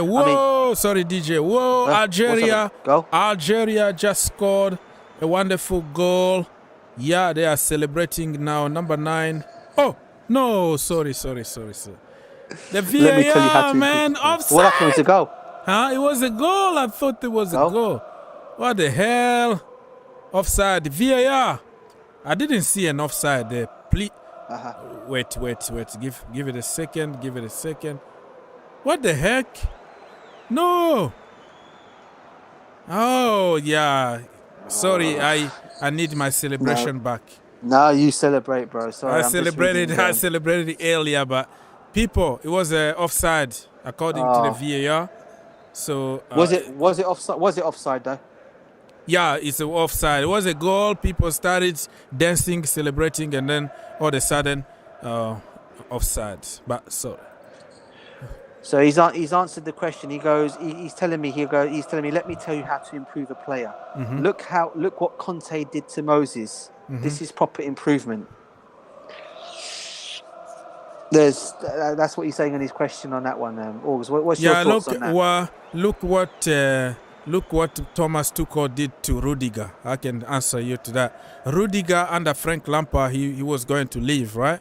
Under Conte, he was a so-so 50-50, but a lot of injuries. I have to give him the benefit of the doubt. Under Lampard, back four, kind of not fitting him properly, got destroyed so many times. And then, boom, Thomas Tuchel came over and understood what needed, back four change to back 3 or back 5 or whatever you wanted. Get the best out of Rudiger. So you can say Rudiger been a proper improvement too. You know what I mean? Yeah. So if you're gonna give credit to Conte for Moses, and then you have to give him credit to Mr. Rudiger, the hustle himself. And he's talking about the Mason Mount still the same. Listen, all those English players, right? They are suffering with something after the Euros. I think it hit them very hard. Look at Rashford. Okay? Trent Alexander-Arnold, he's another mentality. But I think many of the English players got hit very hard, losing the final at home, at Wembley, when everybody is waiting. Rashford now, look at Sancho. So I think the other question I'll throw back at the other question I'll throw at to Lucella is another one. Again, he might not be on this, all right. But what I'll say to you is what player? Okay, you say Conte improved Moses and prompts to him for all that. And I listen, I've got nothing against Conte. Anybody that wants to say that I'm coming on, Conte was one of our best managers we had at the football club. I'm not going to deny that. He won us the Prem. He won us an FA Cup. Okay, I'm not gonna sit here and he just won us the Prem, or did he win us a cup as well? Can't remember. Conte. Did he win us a cup as well? Yeah, he won us the FA Cup. Yes. And he won us. Remember when basically Willian put all the trophies in front of his picture? Yeah. What I'll say on that one is all the plays that he did improve on. Okay, none of these plays, and people say it's nothing big because none of them won it, but none of these plays come under the list of Ballon d'Or winners. Mason Mount was mentioned in the Ballon d'Or. Jorginho was mentioned under the Ballon d'Or. I think Rudiger was put under the Ballon d'Or. Even Azpilicueta was put under the Ballon d'Or. Okay, they didn't win it, but they were not even mentioned. So he has improved our players a hell of a lot if you're going to look at it that kind of way. Because none of them, I don't think, under Lampard, Mason Mount didn't reach that kind of levels of Ballon d'Or. And look, as I keep saying, I'm not going to knock Frank Lampard because he's again one of my favourite players of all time. But as manager, I've always said it. I thought the Chelsea job came too early for him, and maybe at some point he'll get the Chelsea job one day in the future. Who knows? But for now, it was too early for him. But none of those plays really got to that stage. This guy has come in and he's done that for us. And people say, "Oh, but you won the Champions League." Yeah, we won the Champions League, but because of what reason did we win the Champions League? Under this manager. we won the Champions League. So he has improved a lot of our players. Big up, Don. Oh, he went. Yeah, Don went. Yeah, I think he's struggling a little bit with his audio, but he will come back at some point. Mr. Don King. Don King is in the house. Don, what do you have to say? Hey, Don, big up, bro. Hello, Don. He's having some audio issues, people. Mr. Don. Hey. Yeah, you breaking, bro. I can't hear you. We can't hear you. You have some... Okay, come back. I'm going to take you off and you apply again. And then I'm going to put you through because you have some issues with your... Right, some breaking news. Chelsea apparently never opened talks for that player, the left back from Paris Saint-Germain. Kurzawa? Yeah, we've not opened up talks with him. That was just breaking news just came up on there. We didn't actually have any talks with him. So again, I think that was just all speculation, mate. So I don't think he's coming to Chelsea anytime soon. Yeah, 3 weeks ago, I put on a tweet saying that Kurzawa, I kind of gave a list of players that were going to be linked with Chelsea Football Club, because I put one of them. I say, you know what? He worked with Thomas Tuchel. PSG wanted him out right now. He's that, let's call it, free agent right now. So at some point, this brother is going to be linked with Chelsea. Exactly what happened. I retweeted it today. Like, it makes sense. Sometimes you have just to look at the situation and make your own headlines. Like, you know exactly how the media is going to manipulate the whole situation based on what is happening. So it is what it is. Mr. Don, when you fix your audio, you come back because we need your expertise when it comes to buying players. Who are we going to get next time? People, still 0-0. Algeria need to win today, to be honest with you. 30 minutes. Still 0-0 between Guinea and... I'll be honest with you. Yes, sir. Go on. Guinea still. No, Guinea and Algeria. That's it. I was done already. No, I was just going to say, I'll be honest with you, Jules. I for one, cannot see us getting anybody in this transfer window, mate. I think it's... See, what you remember is if Chelsea were to even buy anybody in this transfer window, we would have done this business early. It would have been done in the first week. When it goes on and on and on like it is now, it just means Chelsea are not going... All we're basically doing from what I'm seeing at this moment in time is we're bringing back Kennedy. We've brought back... I do believe we also brought back another player. We're loaning him out. We've just sold what's his name to Stoke City. Lewis Baker. Baker to Stoke City. Right, so he's gone completely now. So for one, Chelsea usually if we're going to get anybody done, as we always know at Chelsea, they always try to get their, whether it's the summer window or even the January transfer window, they always try to get their business done early.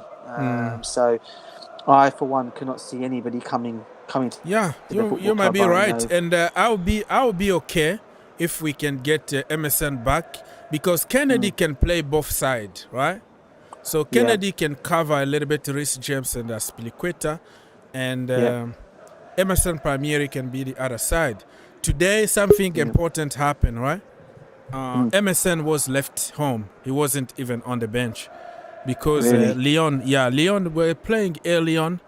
I didn't have time to watch them, but he wasn't on the bench, and speculations in France now is that he's heading back. He's coming back to London. So don't quote me on that, but that was just speculation from some of the Lyon channels that I was watching early on, Lyon fan channels. So somebody said that this is it. He's going to London. So. Okay, so it could be I don't know if we're gonna if he comes we're gonna loan out Kennedy, but I would like to give that guy at least the last chance, just keep him and let's see how it goes if we don't buy anybody. Agreed bro, agreed. Don, you are back. Don, we can't hear you. Unmute yourself, please. Mr. Don. Don is struggling with his audio. Is telling me here that you are muted. Just remove that Yeah. that thing, man. Yeah, He's gone. He's gone. He's gonna be back at some point. It's interesting you've told me about the Emerson deal, because there was a lot of reports going around the last couple of days from Friday leading up to Saturday. We're literally saying that his family are very much settled in France. He's very much happy because he's playing game time. He's getting the games that he wants. He's playing week in, week out. With Lyon. And apparently they've turned down 2 offers from Chelsea. us. From Chelsea, I think 3 million and 4 million. 4 million they've turned down.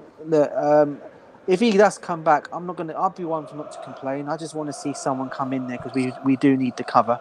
Yeah. We do need the cover there.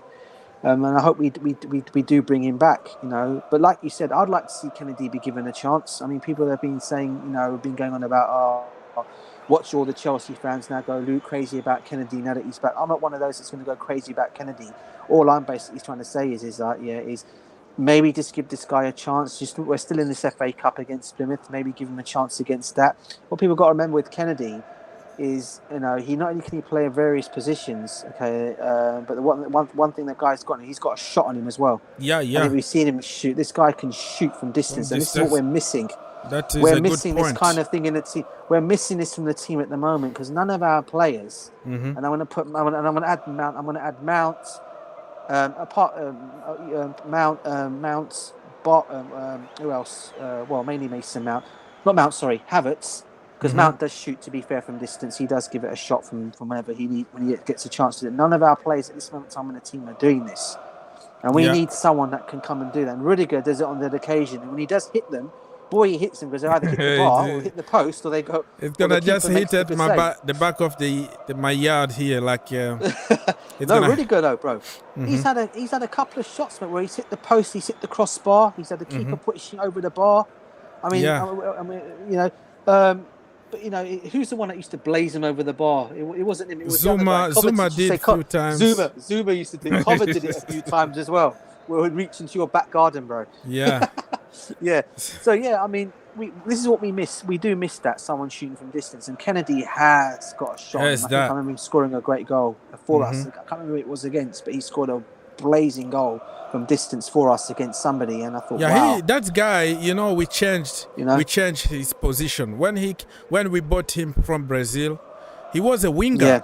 He was a winger, like playing from the right hand side. He was scoring goals. The other day I was just watching his games and his goals again for the Brazilian national team, and also when he was back in Brazil. I was like, man, this is a wasted talent here. Like, the guy was very promising, scoring for fun, but it is what it is. So Lusala still here fighting, and say in January transfer window, of course, always Chelsea has a lot of options and end up by Drinkwater, Zappacosta, Barkley, and all that. Except for agreed, bro. Torres. 100% agreement. 100% agreed on that one. He's right. I'm not going to debate that one. That's when we got those players in. Look. Chelsea, I get where you're coming from on that one. And these are players that we've gone and brought in that have literally done nothing for us. I mean, that one wonder goal, Zappacosta scored the cross goal, as we call it to this day. Apart from that, you were talking I don't know about what the else. shooting. About the goal, I call it the cross goal, bro. Remember this? Remember the other goal he shot for us, Zappacosta, and it ended up being in the back of the net. Yeah.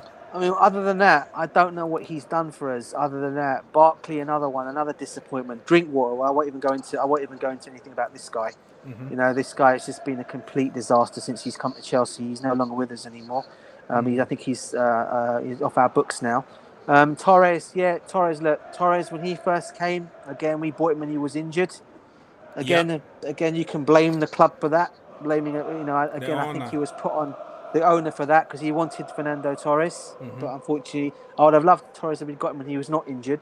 But when he did come and he scored he did score some vital goals, and the vital goal I'll keep on going on about to this day is in 2012. The semi-final against Barcelona that led us on to win the Champions League final. Of course. He got that goal.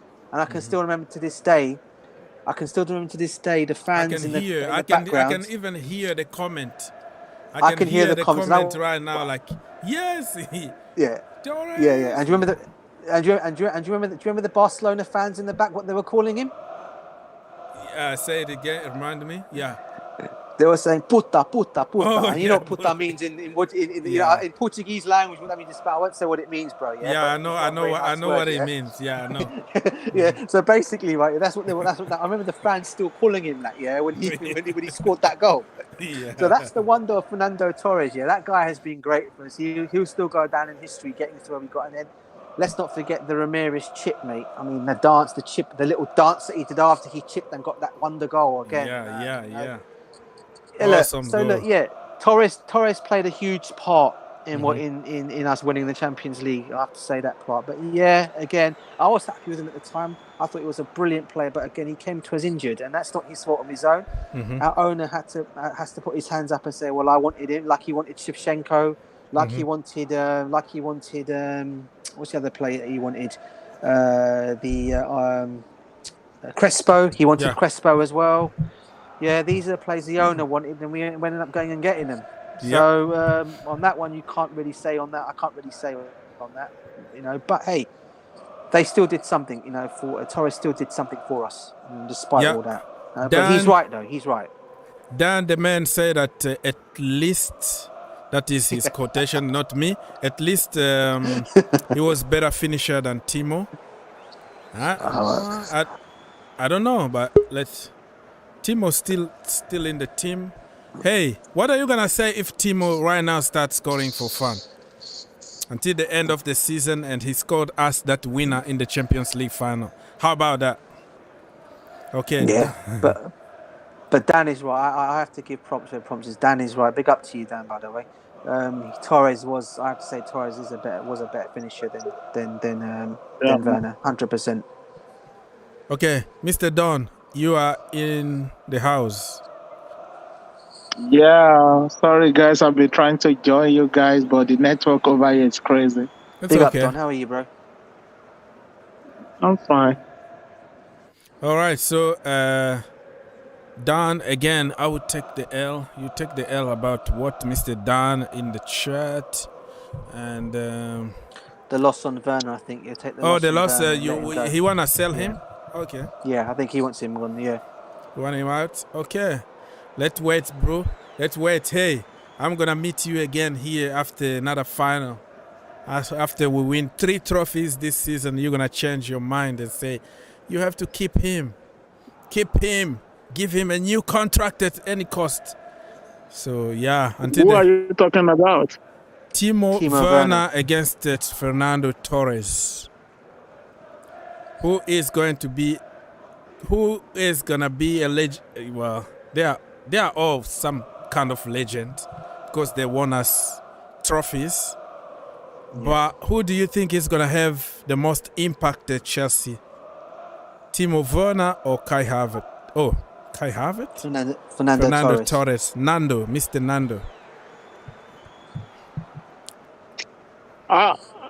Timo has never been my boy, so it's not the kind of player. So now we're talking about your boys here. Huh?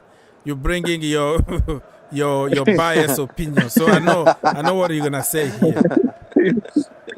So it's about your boys and your not boys. Oh, I see. No.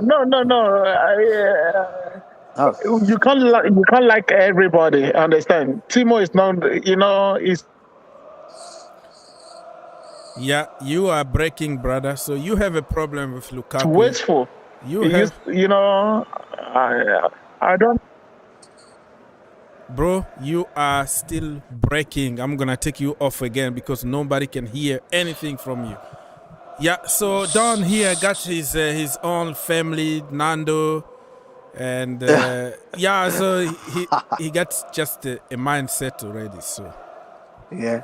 No, sorry, Dan. I'm just reading Dan's other comment. He goes, "I don't want Timo to leave." Sorry, that was my bad. I thought he meant when he said, "I'll take the L." I thought you meant he'll take. I don't want to. For him, he said. Yeah, he goes, "I don't want Timo to leave." That's big. Okay, my bad if I got that wrong. And Lusala also bring his agenda here. He said, Dan, he won't leave because he's protected by Thomas Tuchel. Thomas Tuchel said that he wasn't there to get the best out of German players. He is there to win. You know, so that's agreement. So I don't know what he's trying to say here, but I think at some point Thomas Tuchel won't risk his job just because you are German. You know what I mean? Like, German or not German, if I'm not winning games, at some point you're gonna have to, you know, I'm gonna have to make the decision for me. You know what I mean? So, okay, Mr. Sherpa is in the house. Nice to see you here. He said, Lukaku, goddamn. Goddamn. He doesn't want to say the whole thing, but man. I know he was. I know he's just like frustrated. Oh, man. It's just frustrated for Lukaku, man. Look, as I said with Lukaku, look, I'm not going to. As I said earlier on in the stream, I said with Lukaku that you know what frustrated me with him yesterday was what I said earlier on about this, you know, about him sitting down tying his shoelaces at a vital time in the match. I didn't, you know, I missed that, man. You just reminded me of the tying his shoes. That was frustrating. That was frustrating in itself. I can understand why some Chelsea fans. I mean, I was one of those as well yesterday. And the other thing was, the other thing was, when he had the opportunity to go and score a goal, he goes and passes it to Ziyech. And he was in a better position. Yeah, he was in a better position to go and do something with it. Hey, look, it's what I mean. It's a confident. Again, people say he's suffering from confidence at the moment, and people will start blaming the manager for that because of what's going to happen. I'm not blaming Thomas Tuchel in any of this, to be honest with you. What he did in that interview was bang out of order, and he now needs to repay the Chelsea fans back and go and get us those goals, because you know a lot of the fans have like kind of sat back. They've forgiven him. Maybe they're probably thinking they've forgiven him to a degree, but where that he has to go out on maybe not even forgiven him, but he has to go out on that field and score us the goals, which he's been brought to do. Yeah. And if he doesn't do that, I can only see this relationship with Chelsea Football Club ending one way, and that is out the door. You said you're coming in. Okay, DJ, you can go and play with the beautiful Dora. You say you promised to go and play with her, and now you are live on YouTube. She's not happy. Go play with her before she goes to bed. No, she needs to go and have. In fact, she needs to go and do her homework. In fact, but maybe she needs daddy to help. Some of it yesterday. Yeah, no, I did some of it. Yes, I'm gonna go and do some of it now anyway. But listen, bro, I'll probably, if you're still on, I'll probably jump back on again afterwards. But, no problem, brother. Listen, no as problem. Always, anytime. Being on your show. Big up to you. Big up to everybody in the comments here, and I'll catch up with you later. No problem, brother. Thank you. Peace family out. Take care. first. Right. Family first. So DJ is taking care of the family right now. Who wanna come and replace DJ? Anybody? Maybe Dan the man. You're not in school. It's Sunday, Mr. Dan. Okay, Madrid 2, Bilbao 0, Karim Benzema. Okay. Looks like Real Madrid are going to win this Super Cup. Looks like it. Big up DJ. DJ is gone. And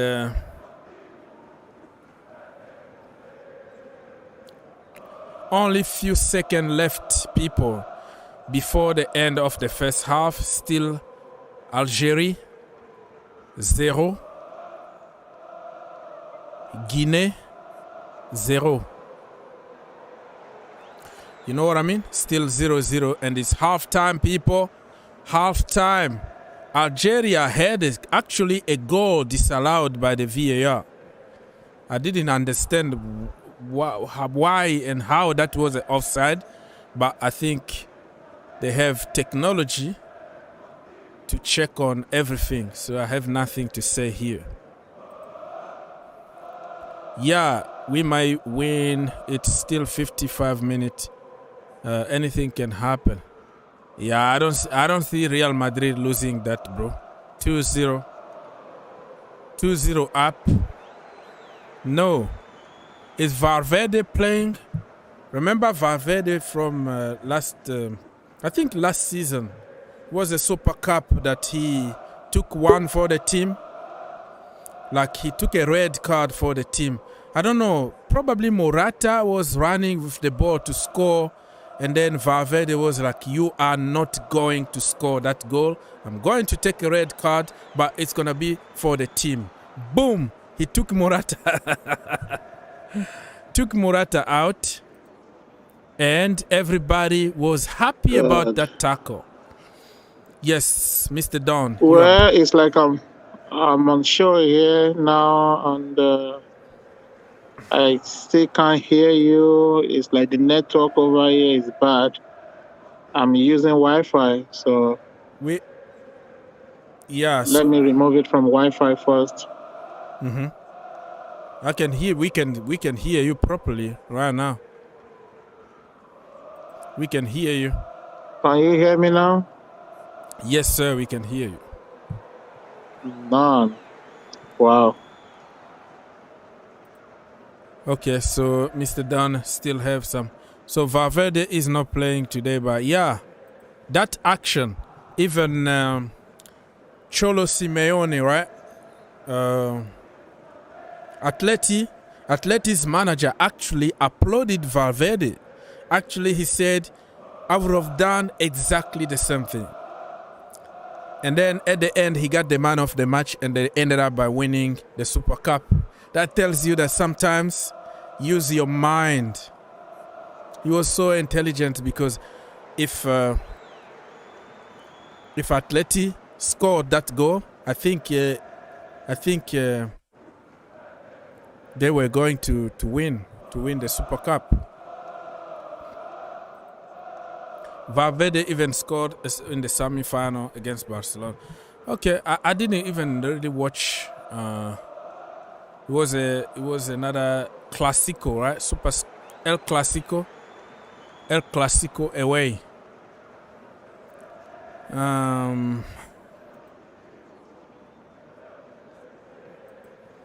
All right, people. So it's halftime. I'm gonna jump on social media and double check if we have some breaking news. Okay, let's discover together. Yes, Mr. Don. Yes, can you hear me now? Yes, we can hear you. The network is crazy today. I don't know what is going on. No problem. Let's go. Okay, so far so good. What is in your agenda today? My agenda, I don't have a special agenda than to talk about the ongoing African Nations Cup. Okay, what do you have to say? So, out of the teams that came to, what is that? Nations Cup.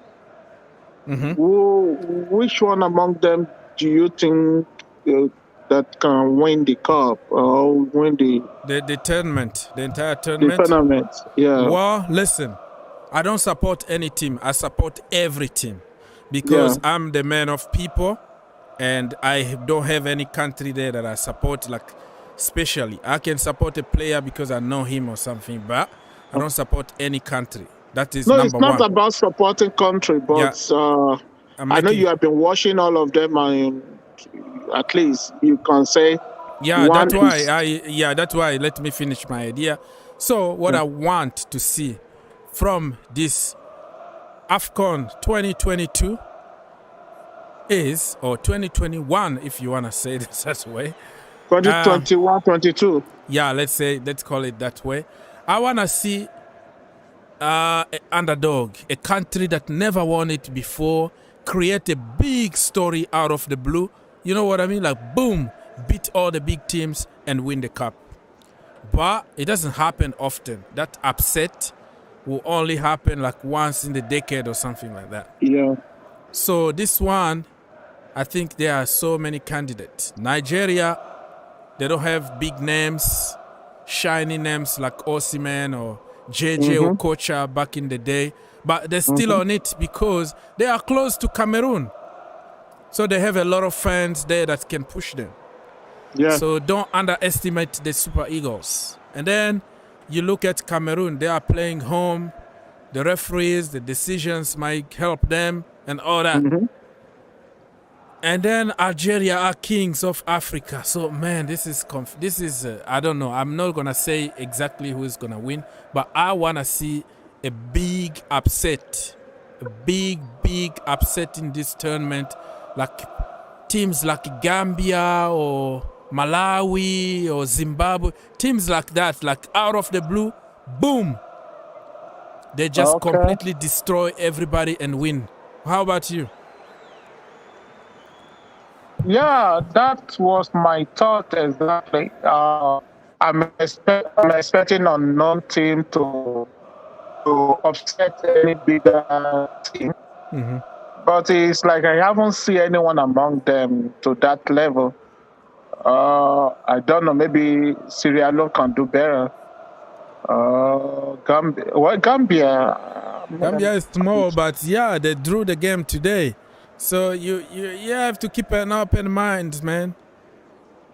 Who knows? Could be Sudan or something. That's what I want to see. But realistically, bro, I think there are so many big, powerful countries there that will just get the job done. But we can't use group state to really judge, because most of these smaller teams, they might come from the backyard of the door and surprise people from the knockout stage. Yeah, that is a good point. Probably we have to wait and see what's going to happen, because the second part of... give me a second here. I'm trying to fix something on the screen. Yeah, I want to see a so-called small country cause a big upset, win this AFCON. So the story is going to be very, very good to tell. But I don't know, man. Let's wait till knockout stage to know what's going to happen.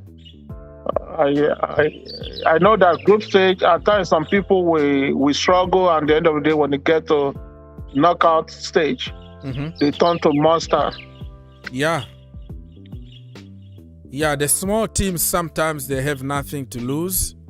So they're going to just go there and just play your football. No pressure, no nothing. Just go there and play your football. So that could be a good thing. And at times they may want to all those players may want to market themselves. You know, these are the guys that been eating too much solid food, and they want to expose. Okay. Yeah, some of them want to sign for some teams in Europe. You have many like scout watching them. So yeah, I don't know what's gonna happen, but and Algeria, surprisingly, if they draw today, they only have 2 points. So be careful. The champions can be out. Yeah, they can be out. They can be out. Mo Salah scored yesterday, by the way. So Egypt are gonna qualify, and let me read some comment here from YouTube. Valverde in, Rodrigo out. Yeah, what happened to Rodrigo, man? Rodrigo, you know what? I was crazy. Couple seasons ago, I was thinking that Rodrigo was way better than Vinicius Jr. But Vinicius Jr. under Ancelotti is another player. He's you know what I'm talking about, right? Real Madrid player. Yeah, Vinicius Jr. Yeah, he had some dribbling skill back in the day, but no end product. Not like enjoying football too much. But this season under Ancelotti, that boy took the game to the next level.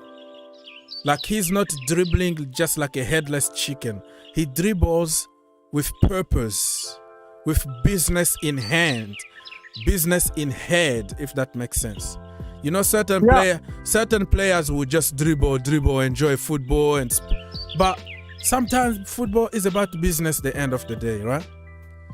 I think it depends on who is managing them at times. You know, some players at times when they have a good coach, who normally advise them after the match, and they take to the correction at times. It's all about maturity, though. So I am telling you that that Vinicius Junior is going to be top there. Mark my word, it's going to be Mbappe, Vinicius Junior, Erling Haaland. Those kids, they are going to be fighting for the Ballon d'Or for the next 5 years. Because Vinicius Junior is just getting the game to the next level right now. He benched, like he made people forget about the money they spent on Eden Hazard. They are crying for Eden Hazard because they didn't get their money back. But Vinicius Junior kind of makes them forget all the money that they spent on Eden Hazard, if that makes sense. But yeah.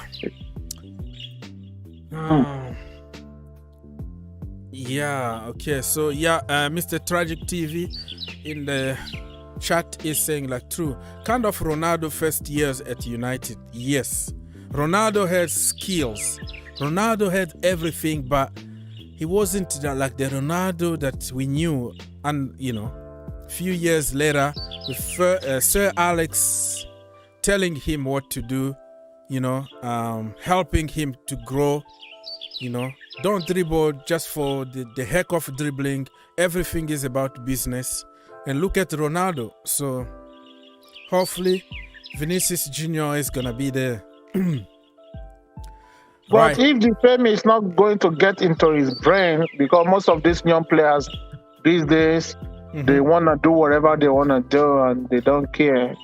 But I wish he could listen and follow his coach instruction. Yeah, it looks like he's a very down-to-earth kid from Brazil. And he listened to elders. Looks like it because the transformation this season been impressive. And I even heard that he got his own chef at home. He got his own personal trainer. Like every time he's on vacation, you will see him walking on his abs, exercising. Kind of let's say Ronaldo's kind of discipline. You know what I mean? That's good. Kids today, they just will prefer play video games and all day long. Yeah, they are just superstars already, so they don't care about they don't think about the future. Yeah, I got money, I got big cars, I got all kind of girls that I want. So life is good.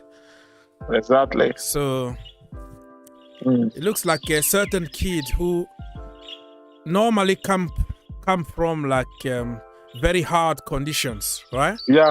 Like they've been the background matter at times. Yeah. Mr. Dan said that I think Ronaldo R9, that the original Ronaldo is Hazard fitness coach. Wow, that is very harsh. He said that he's Hazard coach because you see how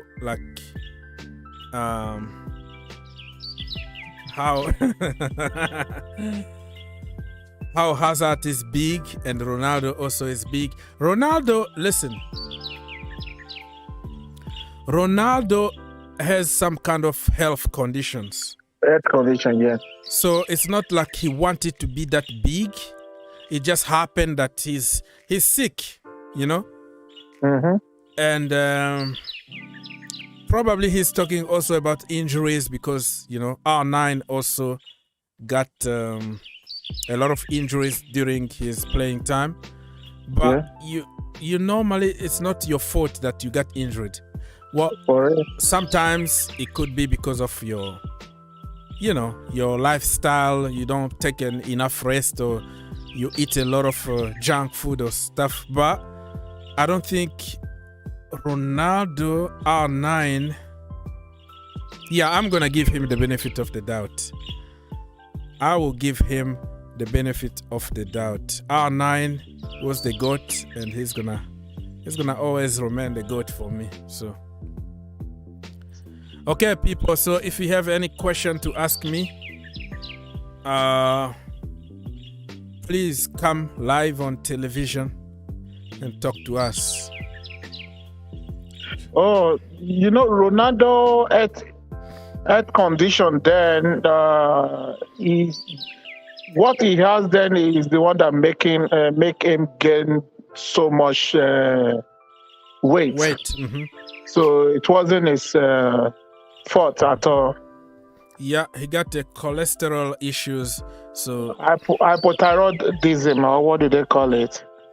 Yeah, so you have to give it to him. It's said that he had to go through that because he had all the time ahead of him to even become even better, but because of health conditions, he couldn't reach the level that he was destined to do. Anyways, yeah, Dan the man is a banter. I know. I knew it was a banter. Nothing serious here. Okay, people. So the game is about to restart or is already restarted. Let's go back to the stadium and see what is happening there in the stadium. Yeah, the game already restarted. Still 0-0. 0-0. Yeah, for some reason my graphics are not acting good today. But yeah, this one is working good. Let's go. Alright, people, so we're still here for less than 45 minutes and then I'm gonna leave and go do something else. Feel free to come here, join us, and also subscribe to the channel, give this stream a like. It doesn't cost you anything, but it helps your brother out. Thank you so much. Okay, Dan in the chat say that Algeria to win 2-0. Okay, let's wait and see what's gonna happen. Lusala is asking, how do you think Tuchel can fix the attacking issues at Chelsea Football Club? Well, probably our attackers need to score goals. That's what you need to do. That's first of all, because you don't blame everything on Thomas Tuchel. I know the system. I'm the first here to criticize that certain players are not put in their, preferred positions to score. But when you have a one-on-one, brother, you can't blame the manager. Okay, you can't blame the manager. You have to score those chances. The few chances that we have, no matter what system we are playing,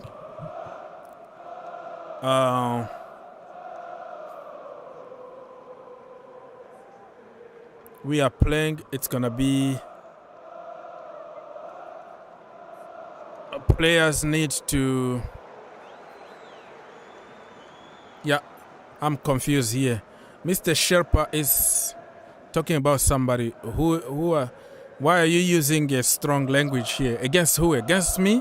I have to talk. I can't shut up because I have to report the game. I think he's telling me to shut up. I don't know why. But I can't shut up because that's why I am here for. To comment. So I'm commenting. How do you want me to be silent? I don't know if maybe you just want to be washing your face, right? I don't know. Yeah, I'm not a girl or something. I'm an ugly old man here. I don't know why I have to shut up. So I don't know. I won't say it's crushing on you or what, because there's no screen in front of you that we're watching football. I don't know. This is an ugly old man here. People. I'm not a beautiful girl to watch. That is funny. So, are we trying to get Hazard back or what? Because there are a lot of speculation that Abramovic wants him for what? Yeah, those are that you put it right. You put it right. It's just speculations. It's just that. Speculations. Yeah. Nobody knows the truth. And I don't think we're gonna recall him. I don't really think so. Unless if they give us for free, they they give us a Hazard for free. We can maybe you have to go to coaching school and start coaching our younger players. Hazard? Yeah. I don't think he got the character to be a coach, though. I don't know. I never met him. I never met him personally to know his personality, but he doesn't look like somebody who can coach. I don't know. I might be wrong. Because I heard that Hazard is lazy, so he can't be a coach. So Dan here in the chat is telling us like nothing he can improve. He can fix nothing else. Those guys need to improve their finishing. The problem I have with Thomas Tuchel on that is that yes, we have to finish our we have to work on our finishing. But he was the first to say that Timo Werner don't need to practice. That's the problem. How can you say that in public? You have to let him practice. For me, if you don't score goals, you stay there for 2 hours, just practice shooting. So, He shouldn't treat Timo like a VIP player. That is why the guy is keep on having issue. So that is... John said that Chelsea need to recall Madsen instead of Baba, instead of Emerson. Madsen, I don't think we have the right anymore. We had the right to call him earlier on this window, like until January 10th or something. So it's already expired. So if we need to recall Madsen now, we need to pay some money, or we need just to talk to them. Maybe send somebody else to Coventry City or something. But I don't think Madsen is coming back.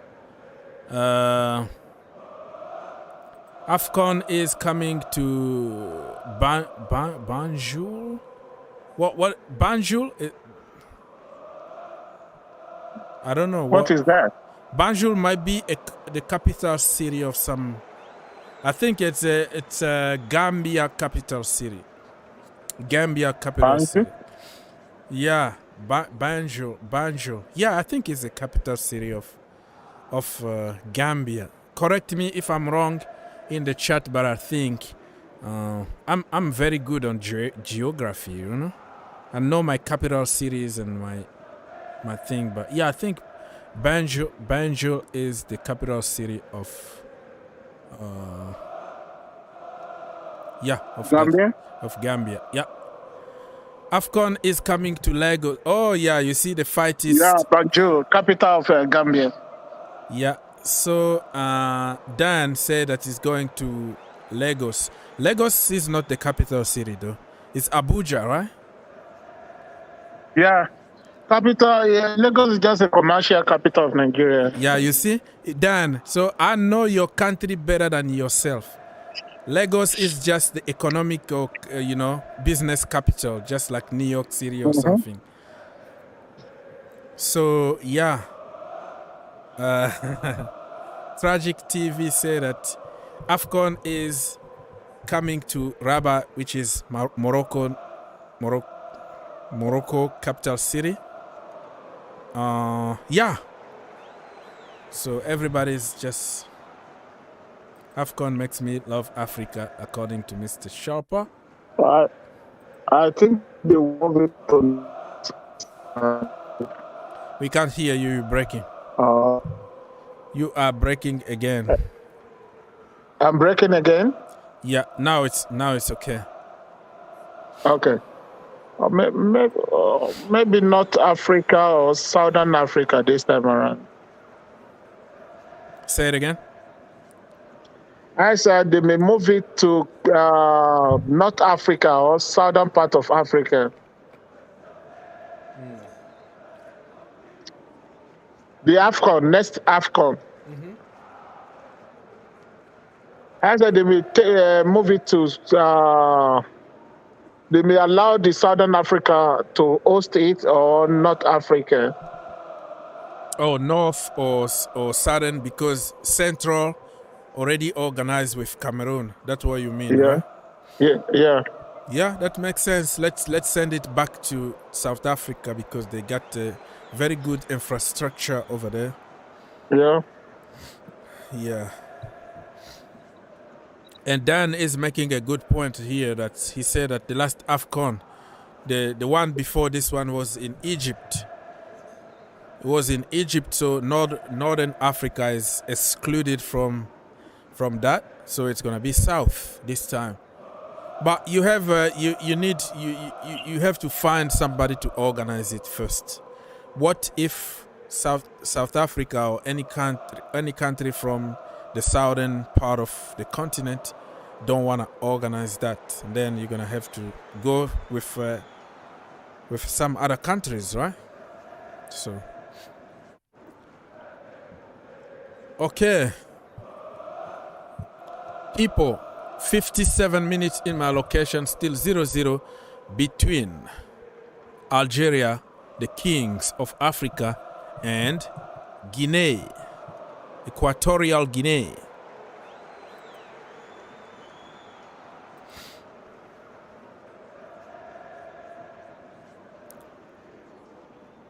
Hello, am I still alive? Am I still live? Yeah, you're still live. Because I saw all my screens just turn blank for a few seconds, but if okay, so I think it's the network. My network, I don't have the same network as you. So yeah, probably in the network. But all right, let me continue to read some comments. We should boycott the next AFCON if again to be held in January. Why are you gonna boycott AFCON in January? For what reason, brother? You want it to be in June, July, so you can have all the players, so you don't have to interrupt certain teams in the Premier League. I don't know, but what I heard, okay, don't quote me on that. What I heard is like in January, the weather is better. The weather is better in January to organize the AFCON in countries that like Cameroon, because in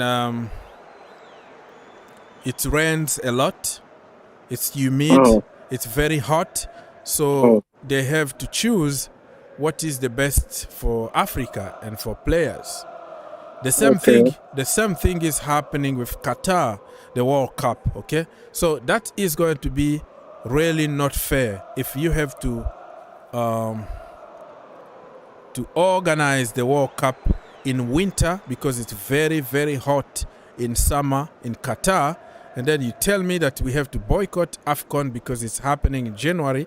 That is not fair, because we can't always listen to other countries or other continent. You know what I mean?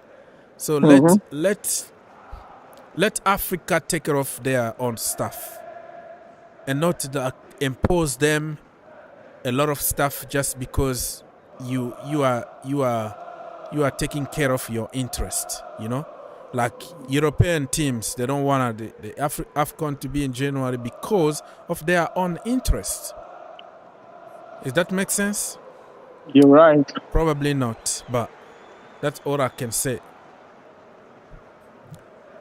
That's what I can say, because when it comes to Asia, when it comes to Africa, when it comes to South America, looks like a certain people they think they have the right to impose them what is good and what is not. Does that make sense to anybody here? If Euros were in January, I think people were not going to be complaining about it. No one will complain at all. But it's just because Africa, just because Mo Salah is there, because of Liverpool, because of such and such, then there is a problem. So I don't know. We should not boycott at all. Let's continue. Let Africa be Africa, do their own thing, leave them alone. That's all I can say. We can't hear you. We can't hear you. We can't hear you again. Your network. You are breaking. Oh God.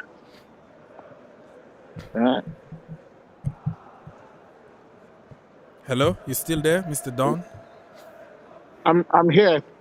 Yeah, what do you have to say about that?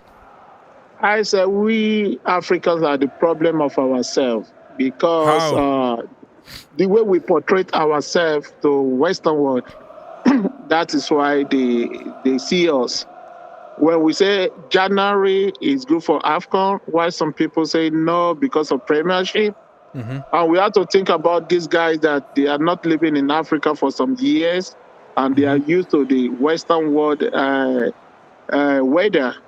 So we don't want the situation why some of our players will be playing and gets faints on the pitch. So they have a water break though. They have a water break. You can drink some water.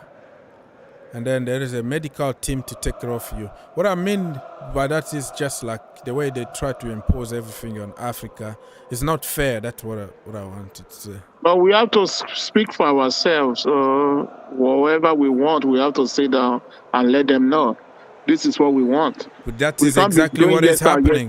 This is exactly why the AFCON was organized, because nobody, so many agendas wanted to cancel it because of the COVID, because of the players, because of the weather, but Africans decided just to go for it. Yeah, that is good. Okay. So, Real Madrid against Bilbao, people, for the Super Cup. I think penalty for Bilbao. Militao gave away that penalty, and Militao got a red card, and that could be the turning point right there. The turning point, probably Real Madrid need to park the bus, park everything they can find, because they are leading to, if Bilbao score the goal, and then they're gonna push and push and push, so you have to try to see the game out. But I'm sure that Real Madrid are experienced enough to hold on that result and see the game out. It's 90 minutes already, so. Oh, it's 90 minutes? Yeah. Okay, so that's he took one for the team, right? So, but the problem is it's a penalty though. So you are out, and then also give penalty away. Courtois saved it. The snake. Saved it? Yeah, the snake saved it. Okay. Giraffe snake. He saved it. Leg saved because he got some giant legs. But those giant legs, almost like people can nutmeg him. Remember, like Messi? Messi loves to play against Courtois. And Tragic TV, don't ask me why I hate Courtois. Don't ask me that. We don't like him. Yeah. How do you expect me to like that guy that's left up the end of the window? That brother just did us some. We have Kepa Arrizabalaga today because of that brother. But you know what? Something good came out that, because today we have Mendy and we won the Champions League, and Courtois went there to win the Champions League and never won it. Hello? And guess what? The games that we play against Real Madrid, Christian Pulisic made him on the floor.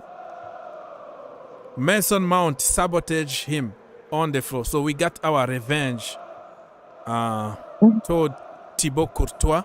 We have Mendy, the best goalkeeper in the world today, because of what Courtois did. So it's all good. It's all turned to be good for Chelsea Football Club. But you're not gonna forget what we did for him, right? It's a traitor. But like you sell your best goalkeeper ever in the history of of your team just to accommodate him. We sacked even our goalkeeping coach because Courtois didn't like him. We made him in a position that brother, he was good in London. And all of a sudden, I'm going. And then even refused to train. That is, I don't like people who go on strike. Of course, it feels good when it's for your team. When you know, okay, Haaland is coming to Chelsea and he's on strike. It makes you feel good as a fan, right? But that is disrespecting the team that you've been playing for. So I don't like that. I don't like what he did. But at the end, it's all turned good. So good luck to you. Just try to win the Champions League because it's going to be a nightmare for you. Nightmare for you. We don't miss you because we won everything after you. We won the Europa League. We won the Super Cup. We won the Champions League. Without the giraffe. So it's all good, man. But he never won any European competition. Courtois, you didn't know that. Courtois went missing. AWOL. That is American say here. He went AWOL, like gone, without leaving any trace or anything. I'm gone. I'm not reporting to work. I'm not doing anything. The last minute. And we had to go and spend 75 freaking million to pay a release clause for Kepa Arrizabalaga. We just went on reputation because Real Madrid actually wanted Kepa before Courtois. But I think Zidane said no. I don't want anybody. I don't want him, Kepa, because he wanted to make Navas happy, you know. And yeah, so that's the story. So Courtois let us down when we needed him the most. And on top of that, what Courtois said on some interview, he criticized Stamford Bridge for having buildings all over the stadium and how Bernabeu is good. So he tried to sabotage Chelsea Football Club, even insult. Because of his special selfish interest, right? Yeah. That instead of shutting his mouth, he continued to criticize Stamford Bridge and Chelsea Football Club. So, and God reward us with trophies when he left. Yeah, we can understand. Yeah, we can understand. Oh, he wanna be close to his kid and whatever. But the way he handled the situation was different. You know, Eden Hazard handled the situation differently. So that's the thing. Algeria are having so many corner kicks, people. They are pushing and pushing to try to win this game. They know that they have to win this game. Oh my goodness. No. They are knocking the door. But, yeah. Well, at least we got our revenge on Madrid with the Hazard transfer. Yeah, I mean, like I don't hold everything against them because, like Dan just said, we ended up by selling them a used car with a broken engine, and we made them believe that it was a Ferrari brand new from the factory. We got 150 million on Eden Hazard plus bonuses every time he wins a trophy. And then we completely destroyed them in the Champions League. Both legs. And we won the Champions League. So it's all good, man. So Algeria up. Oh no, that is not Algeria now. Whoa! Oh my goodness, 1-0 Equatorial Guinea. Guinea Equatorial. Oh my goodness, 1-0. 1-0. Algeria in the mud, people. Algeria in the mud. Oh my goodness. That is the kind of upset that I'm talking about here. Oh my goodness. 70 minutes, 1-0 to Guinea. 70 minutes. Oh my goodness me. What an upset that is going to be. Guinea. Equatorial Guinea, people. 1-0. 1-0. 1-0, people. I am not lying to you. Esteban. It's true. It's true. Oh my goodness. Goodness me. Wow. Go from Esteban. Jesus Christ, what is happening? Algeria are kings of Africa. People, they are losing 1-0. It was from a corner kick. Some kind of... it was a mistake in the box. What? Oh my goodness. But hey, you have to give it to Guinea. You have to give it to them. They deserve it. From a set piece, people, now Algeria need to fight back. And that is going to be very dangerous because they're going to leave the door open by trying to score a goal. And that could be a big upset today. Goodness me. What the hell? What the hell? I know many of my friends, Algerians are going to start texting me right now. Oh my goodness.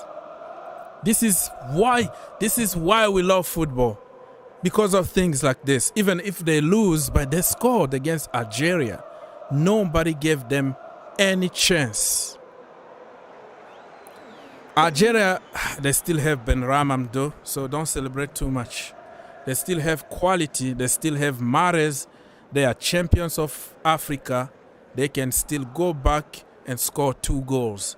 There's still time though. Still time. More than 15 minutes to go. Still time for Algeria to go back. But don't underestimate anything. Yeah, I know. I'm just stating fact here. Algeria got too much quality, but they can get frustrated by Guinea.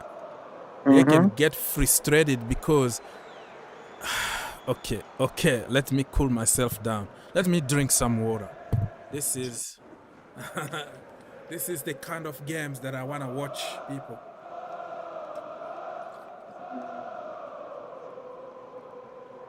Oh my goodness.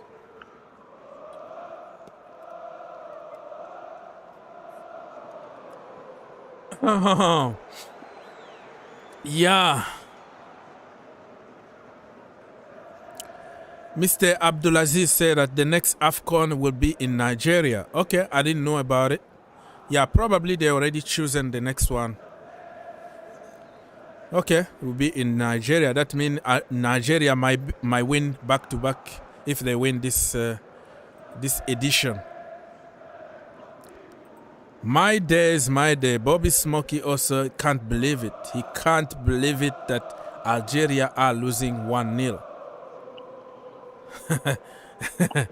Guinea are just... they are just wasting time. They are wasting time, people. They are wasting time. You can't blame them. What? Tragic TV say, was the offside goal offside or not? Oh, the offside goal that Algeria scored in the first half, right? Guinea. I think it wasn't really offside though. Well, from my perspective, because I didn't see it properly, but I'm going to give them the benefit of the doubt. They got the VAR, so it's not. So the scorer is playing for Antequera Club. Say it again. Antequera in Spain. One of the local league. The guy that just scored for Guinea. Okay. That is not a big thing. I haven't heard such name before. Yeah, you don't. Yeah, now you know his name. That's the problem. You know his name. Yeah, his name is Esteban Obiang, and he play for Antequera, Spain. Oh, and yeah, I know what you mean now. I know. Yeah. Now you know your name, you know his name, and he's gonna make a big move to Real Madrid next, right? He's moving to Real Madrid. He need to prove himself like a crazy pit bull. He need to put his name in the record. Yeah, the problem I have with international tournament is that you can't really judge a player. Look at James Rodriguez, right? James Rodriguez was one of the best, or probably the best player in the tournament in the World Cup 2014 in Brazil. That's where he was on fire, right? And then Real Madrid went for him. And he couldn't make it at Real Madrid. So I have a few other examples of people like shining in international tournament. But when it comes to like the club level, when you have to play every single week in and week out, it's going to be very, very difficult. So you have to be very careful about hyping certain players based on international tournament. And people always complain about why Pogba, for example, doesn't perform good with Man United. Because when he goes with France, he's there for like a month. A month of competition, he's there with the fighting spirit to get something done. But when it comes to Man United, week in and week out, that is another story. So you can shine in an international tournament. It doesn't mean necessarily that you're gonna shine in the club level. Okay, so Tunisia are pushing people. They are pushing. Now somebody it's a free kick for Tunisia.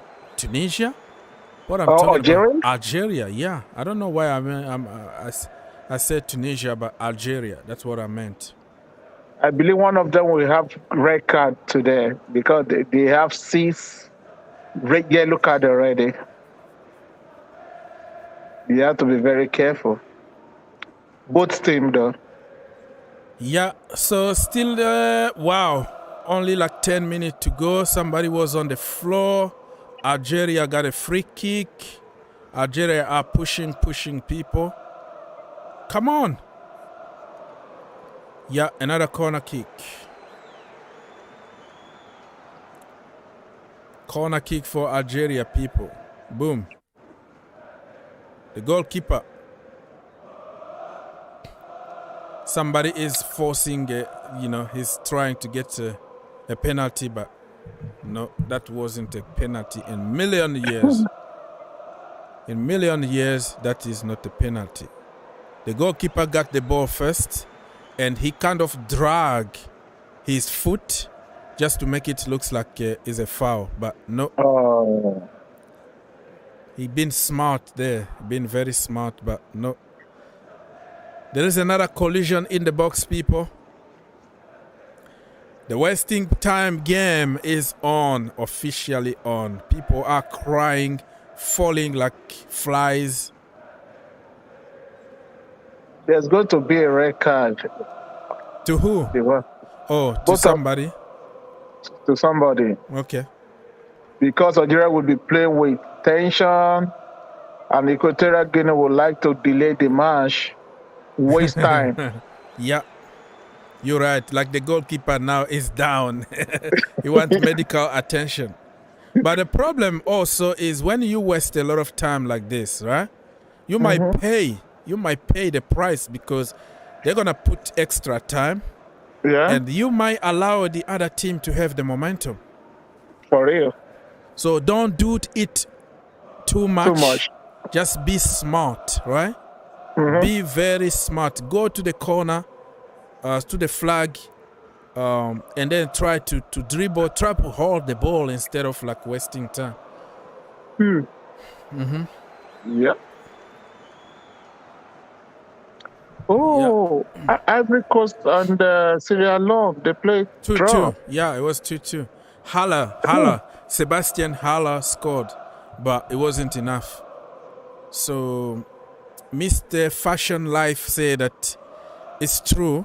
Yeah, he agrees with me first of all before punching me. He said it's true that sometimes we can discover player in big tournament. Yeah, sometimes it's okay, but I don't know how to put it, but sometimes not necessarily that if you shine in a big tournament that you are a good player. But I understand they have a lot of scouts right now watching them. Yeah. I like low-key players though. Like somebody that didn't shine or anything, but he got potential. You discover him and boom. So I know a friend of I know somebody in France who is from Algeria. He always break TVs. And he's French, but his parents are from Algeria. So he always breaks TVs, brand new TVs when Algeria will lose a game, or France or whatever team, Marseille. So I think today he's gonna break at least 5 TVs. He's gonna break it oh, what the hell, Algeria, man! They can't even. Algeria need this match. They really need this match. Yeah, they need it because Ivory Coast at 4 points, Equatorial Guinea 3 points, Sierra Leone. So they need this match, and their third leg is going to be war, all of them. Because the last game is going to be tough for them. That is going to be a final. Yeah, they need at least 1 point. Ivory Coast need 1 point. Equatorial Guinea need but you know who is happy, right? You know who is happy? Man City. Man City happy. West Ham happy. Oh yeah, 1-1. Offside. 1-1, but it was offside, people. Oh God. Algeria. No. So I think West Ham are happy. I think Lyon. I think Monaco or Lyon, where the other game. A lot of teams in France are happy. If Algeria, got knocked out because they're gonna have their players back. Not much City though. Not much City because much City don't miss any player. Okay. If you are De Bruyne, you are not there for months, they don't care. They're going to score even more goals. They're going to play even better. That is Man City that we have now. Mahrez is not there. Just Liverpool that want their players back. Yeah.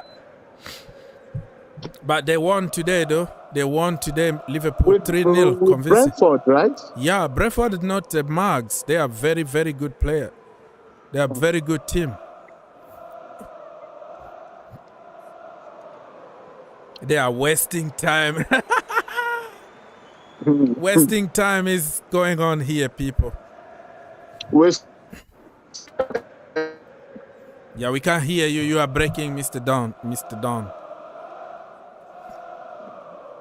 Maybe network again. Yeah. Or maybe you have to put your microphone close to your mouth or something. I put it on speaker. I can't use microphone at work. Oh, okay. I see. Hey, don't get sacked, bro. We need some money. We need some money from you. Send some money for my next Ferrari. So don't get sacked. Do not get sacked.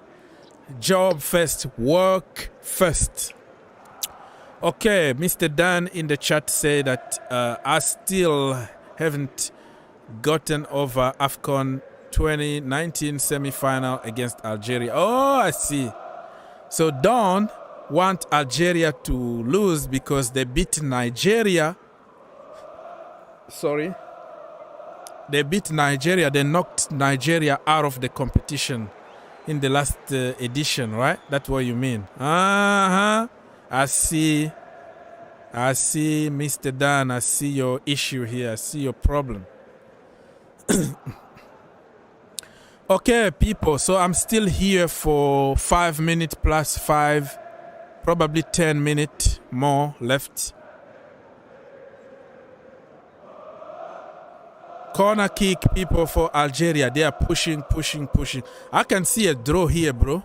It's getting ugly here. It's getting ugly. Algeria might just nick this, man. They might get a point. I want here. Algeria to score. You want Algeria? So both of them can meet at. Oh, a counter. Let's go. No. How the hell you didn't shoot? Probably from distance. Like, it was a very good counter for Equatorial country. But somehow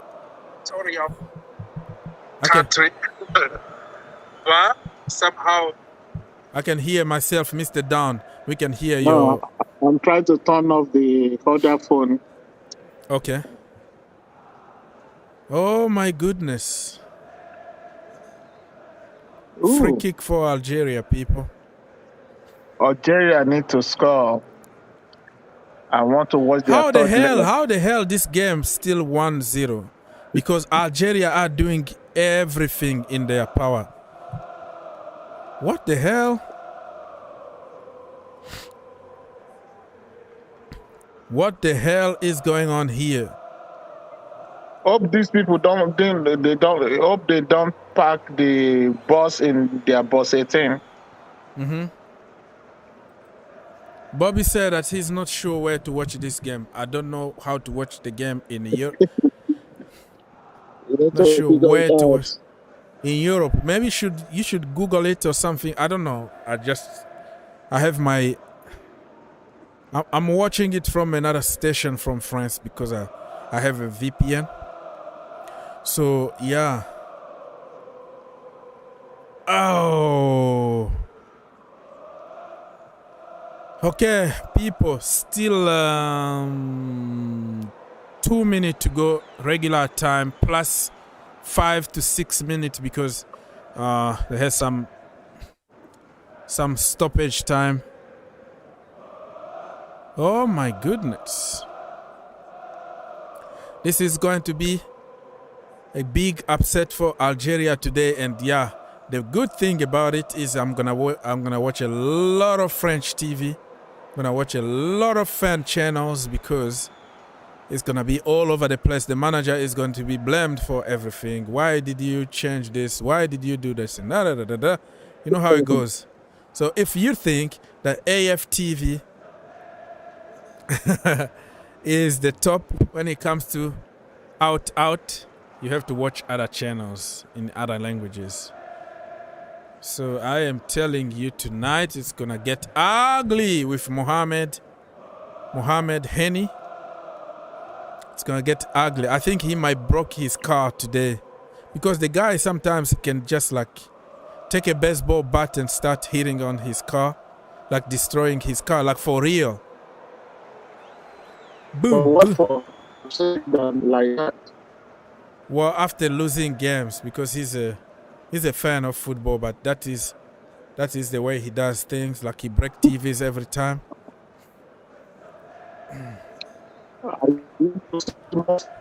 We can't hear you. We can't hear you, Mr. Don. We can't hear you. So fix your audio again. Mr. Fashion Life is I want Algeria out. That is somebody want Algeria out. He must be from Nigeria or something. Because the Nigerians don't like Algeria for knocking them out of the last competition. Man, fans are not happy at all. Fans are very, very, very disappointed, nervous, angry, and all that. So, only few seconds to go.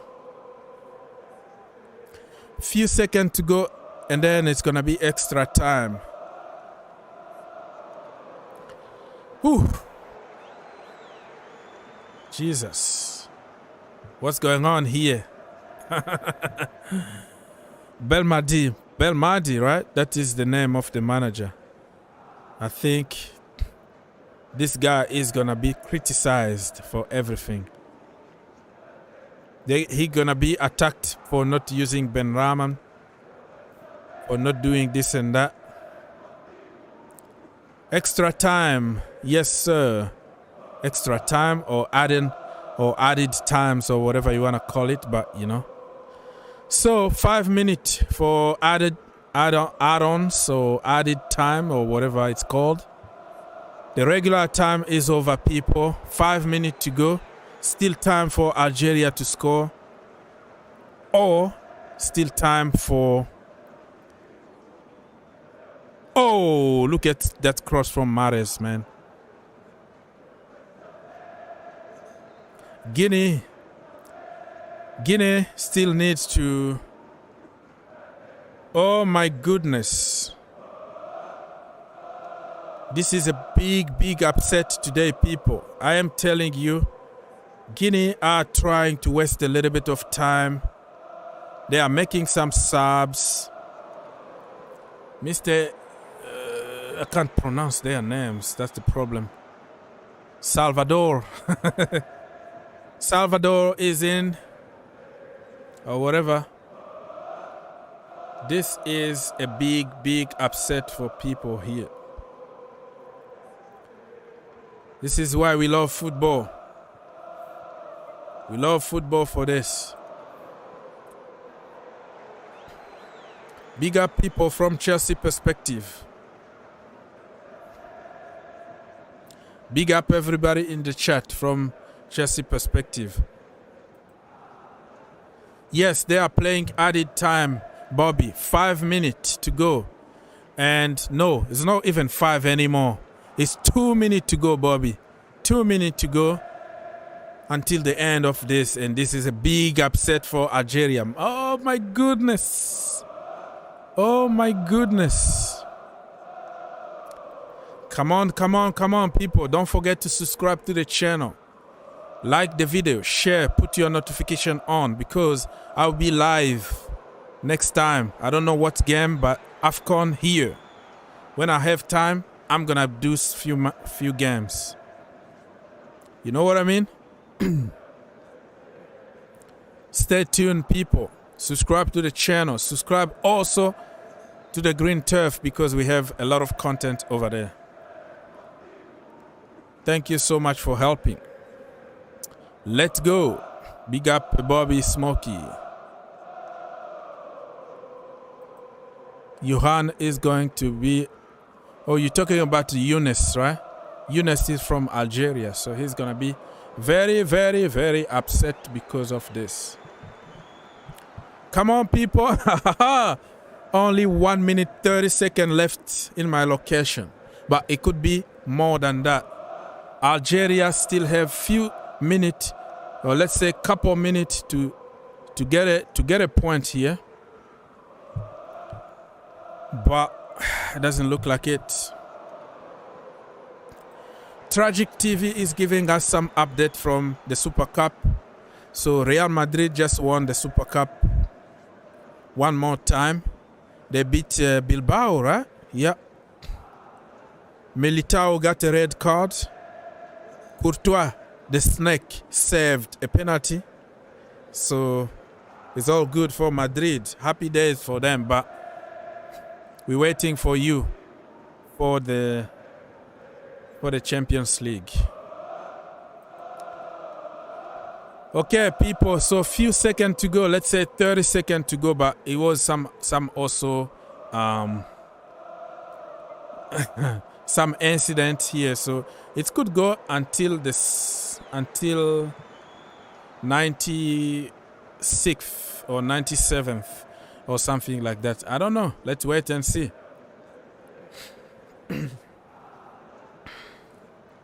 At least the referee today is not gonna cut the game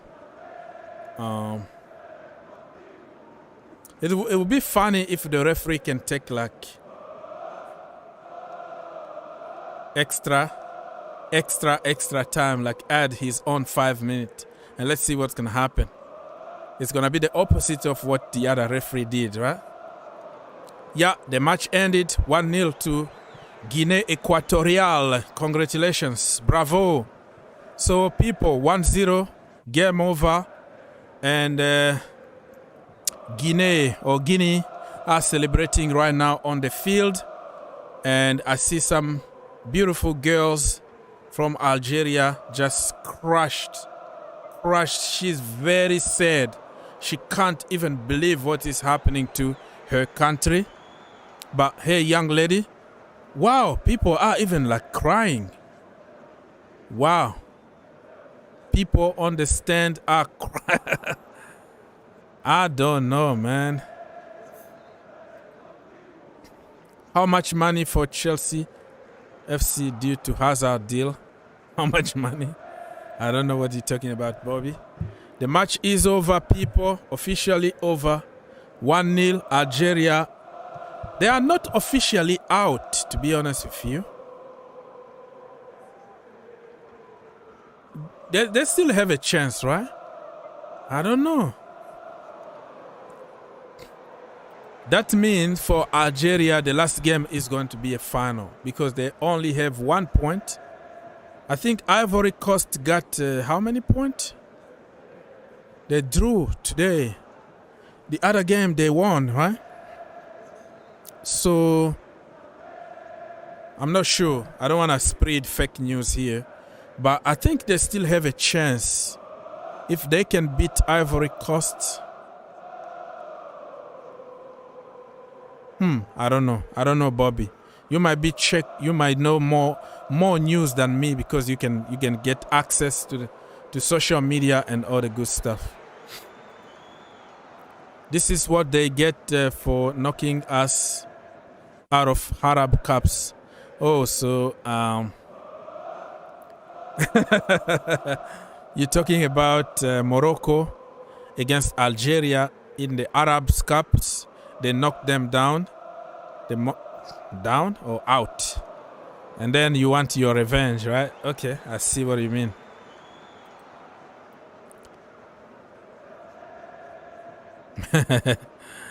The more Madrid wins, the more Chelsea will get money on Hazard. That's true. Every trophy that they win right now is going to add 2 more million or 3 more millions for Chelsea Football Club. Life is good.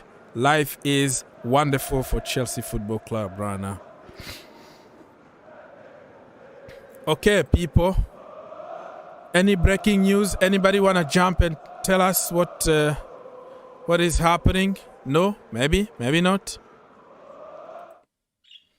All right, people. 1-0 to Guinea Equatorial. So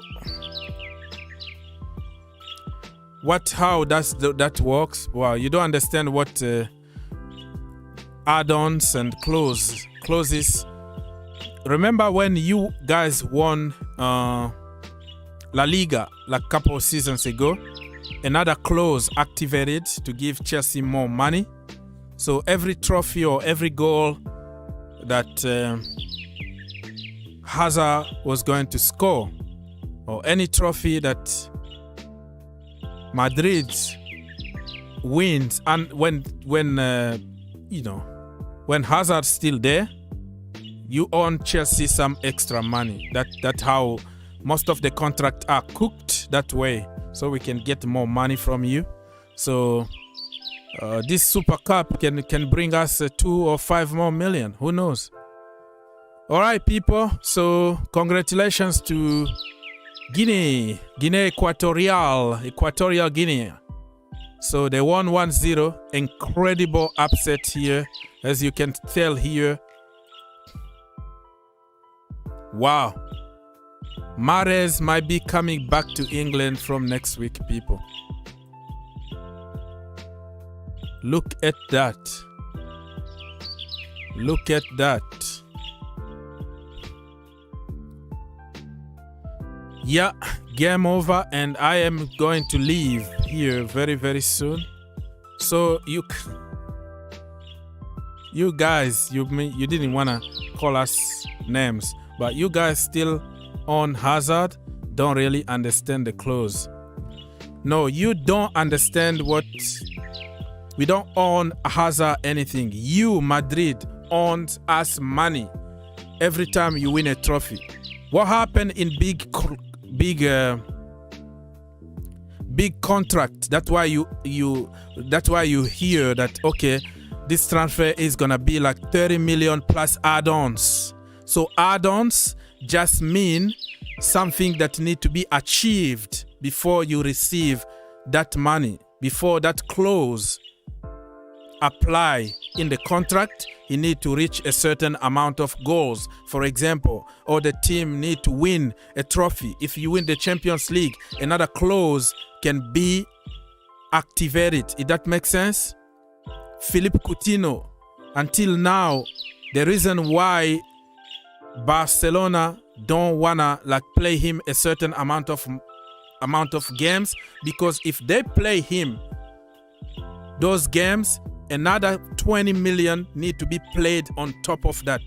If that makes sense, that's how contract add-ons works in football. So if you hear something about Mbappe to Madrid for 100 million plus add-ons, that just means that money is going to be added if Mbappe score 20 goals a season. If Mbappe win the Super Cup, the Champions League, you own us this kind of money, that kind of money. I hope that makes sense. Thank you people for watching. It was really a pleasure for me to spend time with you. Yeah, Viva Africa, because this is the kind of games that you will remember years from now, that some teams can cause upset, right? That's the way it is. All right, so yeah, no more questions. That means I have to leave, right? I have to go. Stay tuned, put your notification on, and join me when you see me live, or check out on some of the videos that I make every single day on both channels. On your way out, please do not forget to subscribe, like, share, and all the good stuff. Yeah, Mr. Tragic add-ons. Almost every single transfer, you will hear people talking about add-ons. Add-ons. You know, maybe you never paid attention, but every single transfer means something. And there are certain players who are paid money also with add-ons. We pay you 100K a week with add-ons. So if you score a goal, we're going to give you a certain amount of money and all that. So yeah, that's what add-ons means. Thank you everybody for supporting the channel. Thank you for being here. On your way out, don't forget to subscribe, like, share. Thank you, Chelsea Perspective. Thank you, Tragic TV. Mr. Kamaho Fashion Life was in the chat. We had Bobby Smokey in the house. We had also DJ with us. Dan the man, my brother, my own neighbor here, was in the chat helping the channel, and many other people that I can't really name everybody here, but you know who you are. Thank you so much for helping the channel, and I will see you guys next time. You're on the front line, everyone's watching. You know it's on, we're getting closer, this isn't over. The pressure's on, you feel it, but you got it all, believe it. 'Cause when you fall, get up, and if you fall, get up, Samina, mina, sankalewa. 'Cause this is Africa, Samina, mina, waka, waka, Samina, mina, sankalewa. This one's for Africa.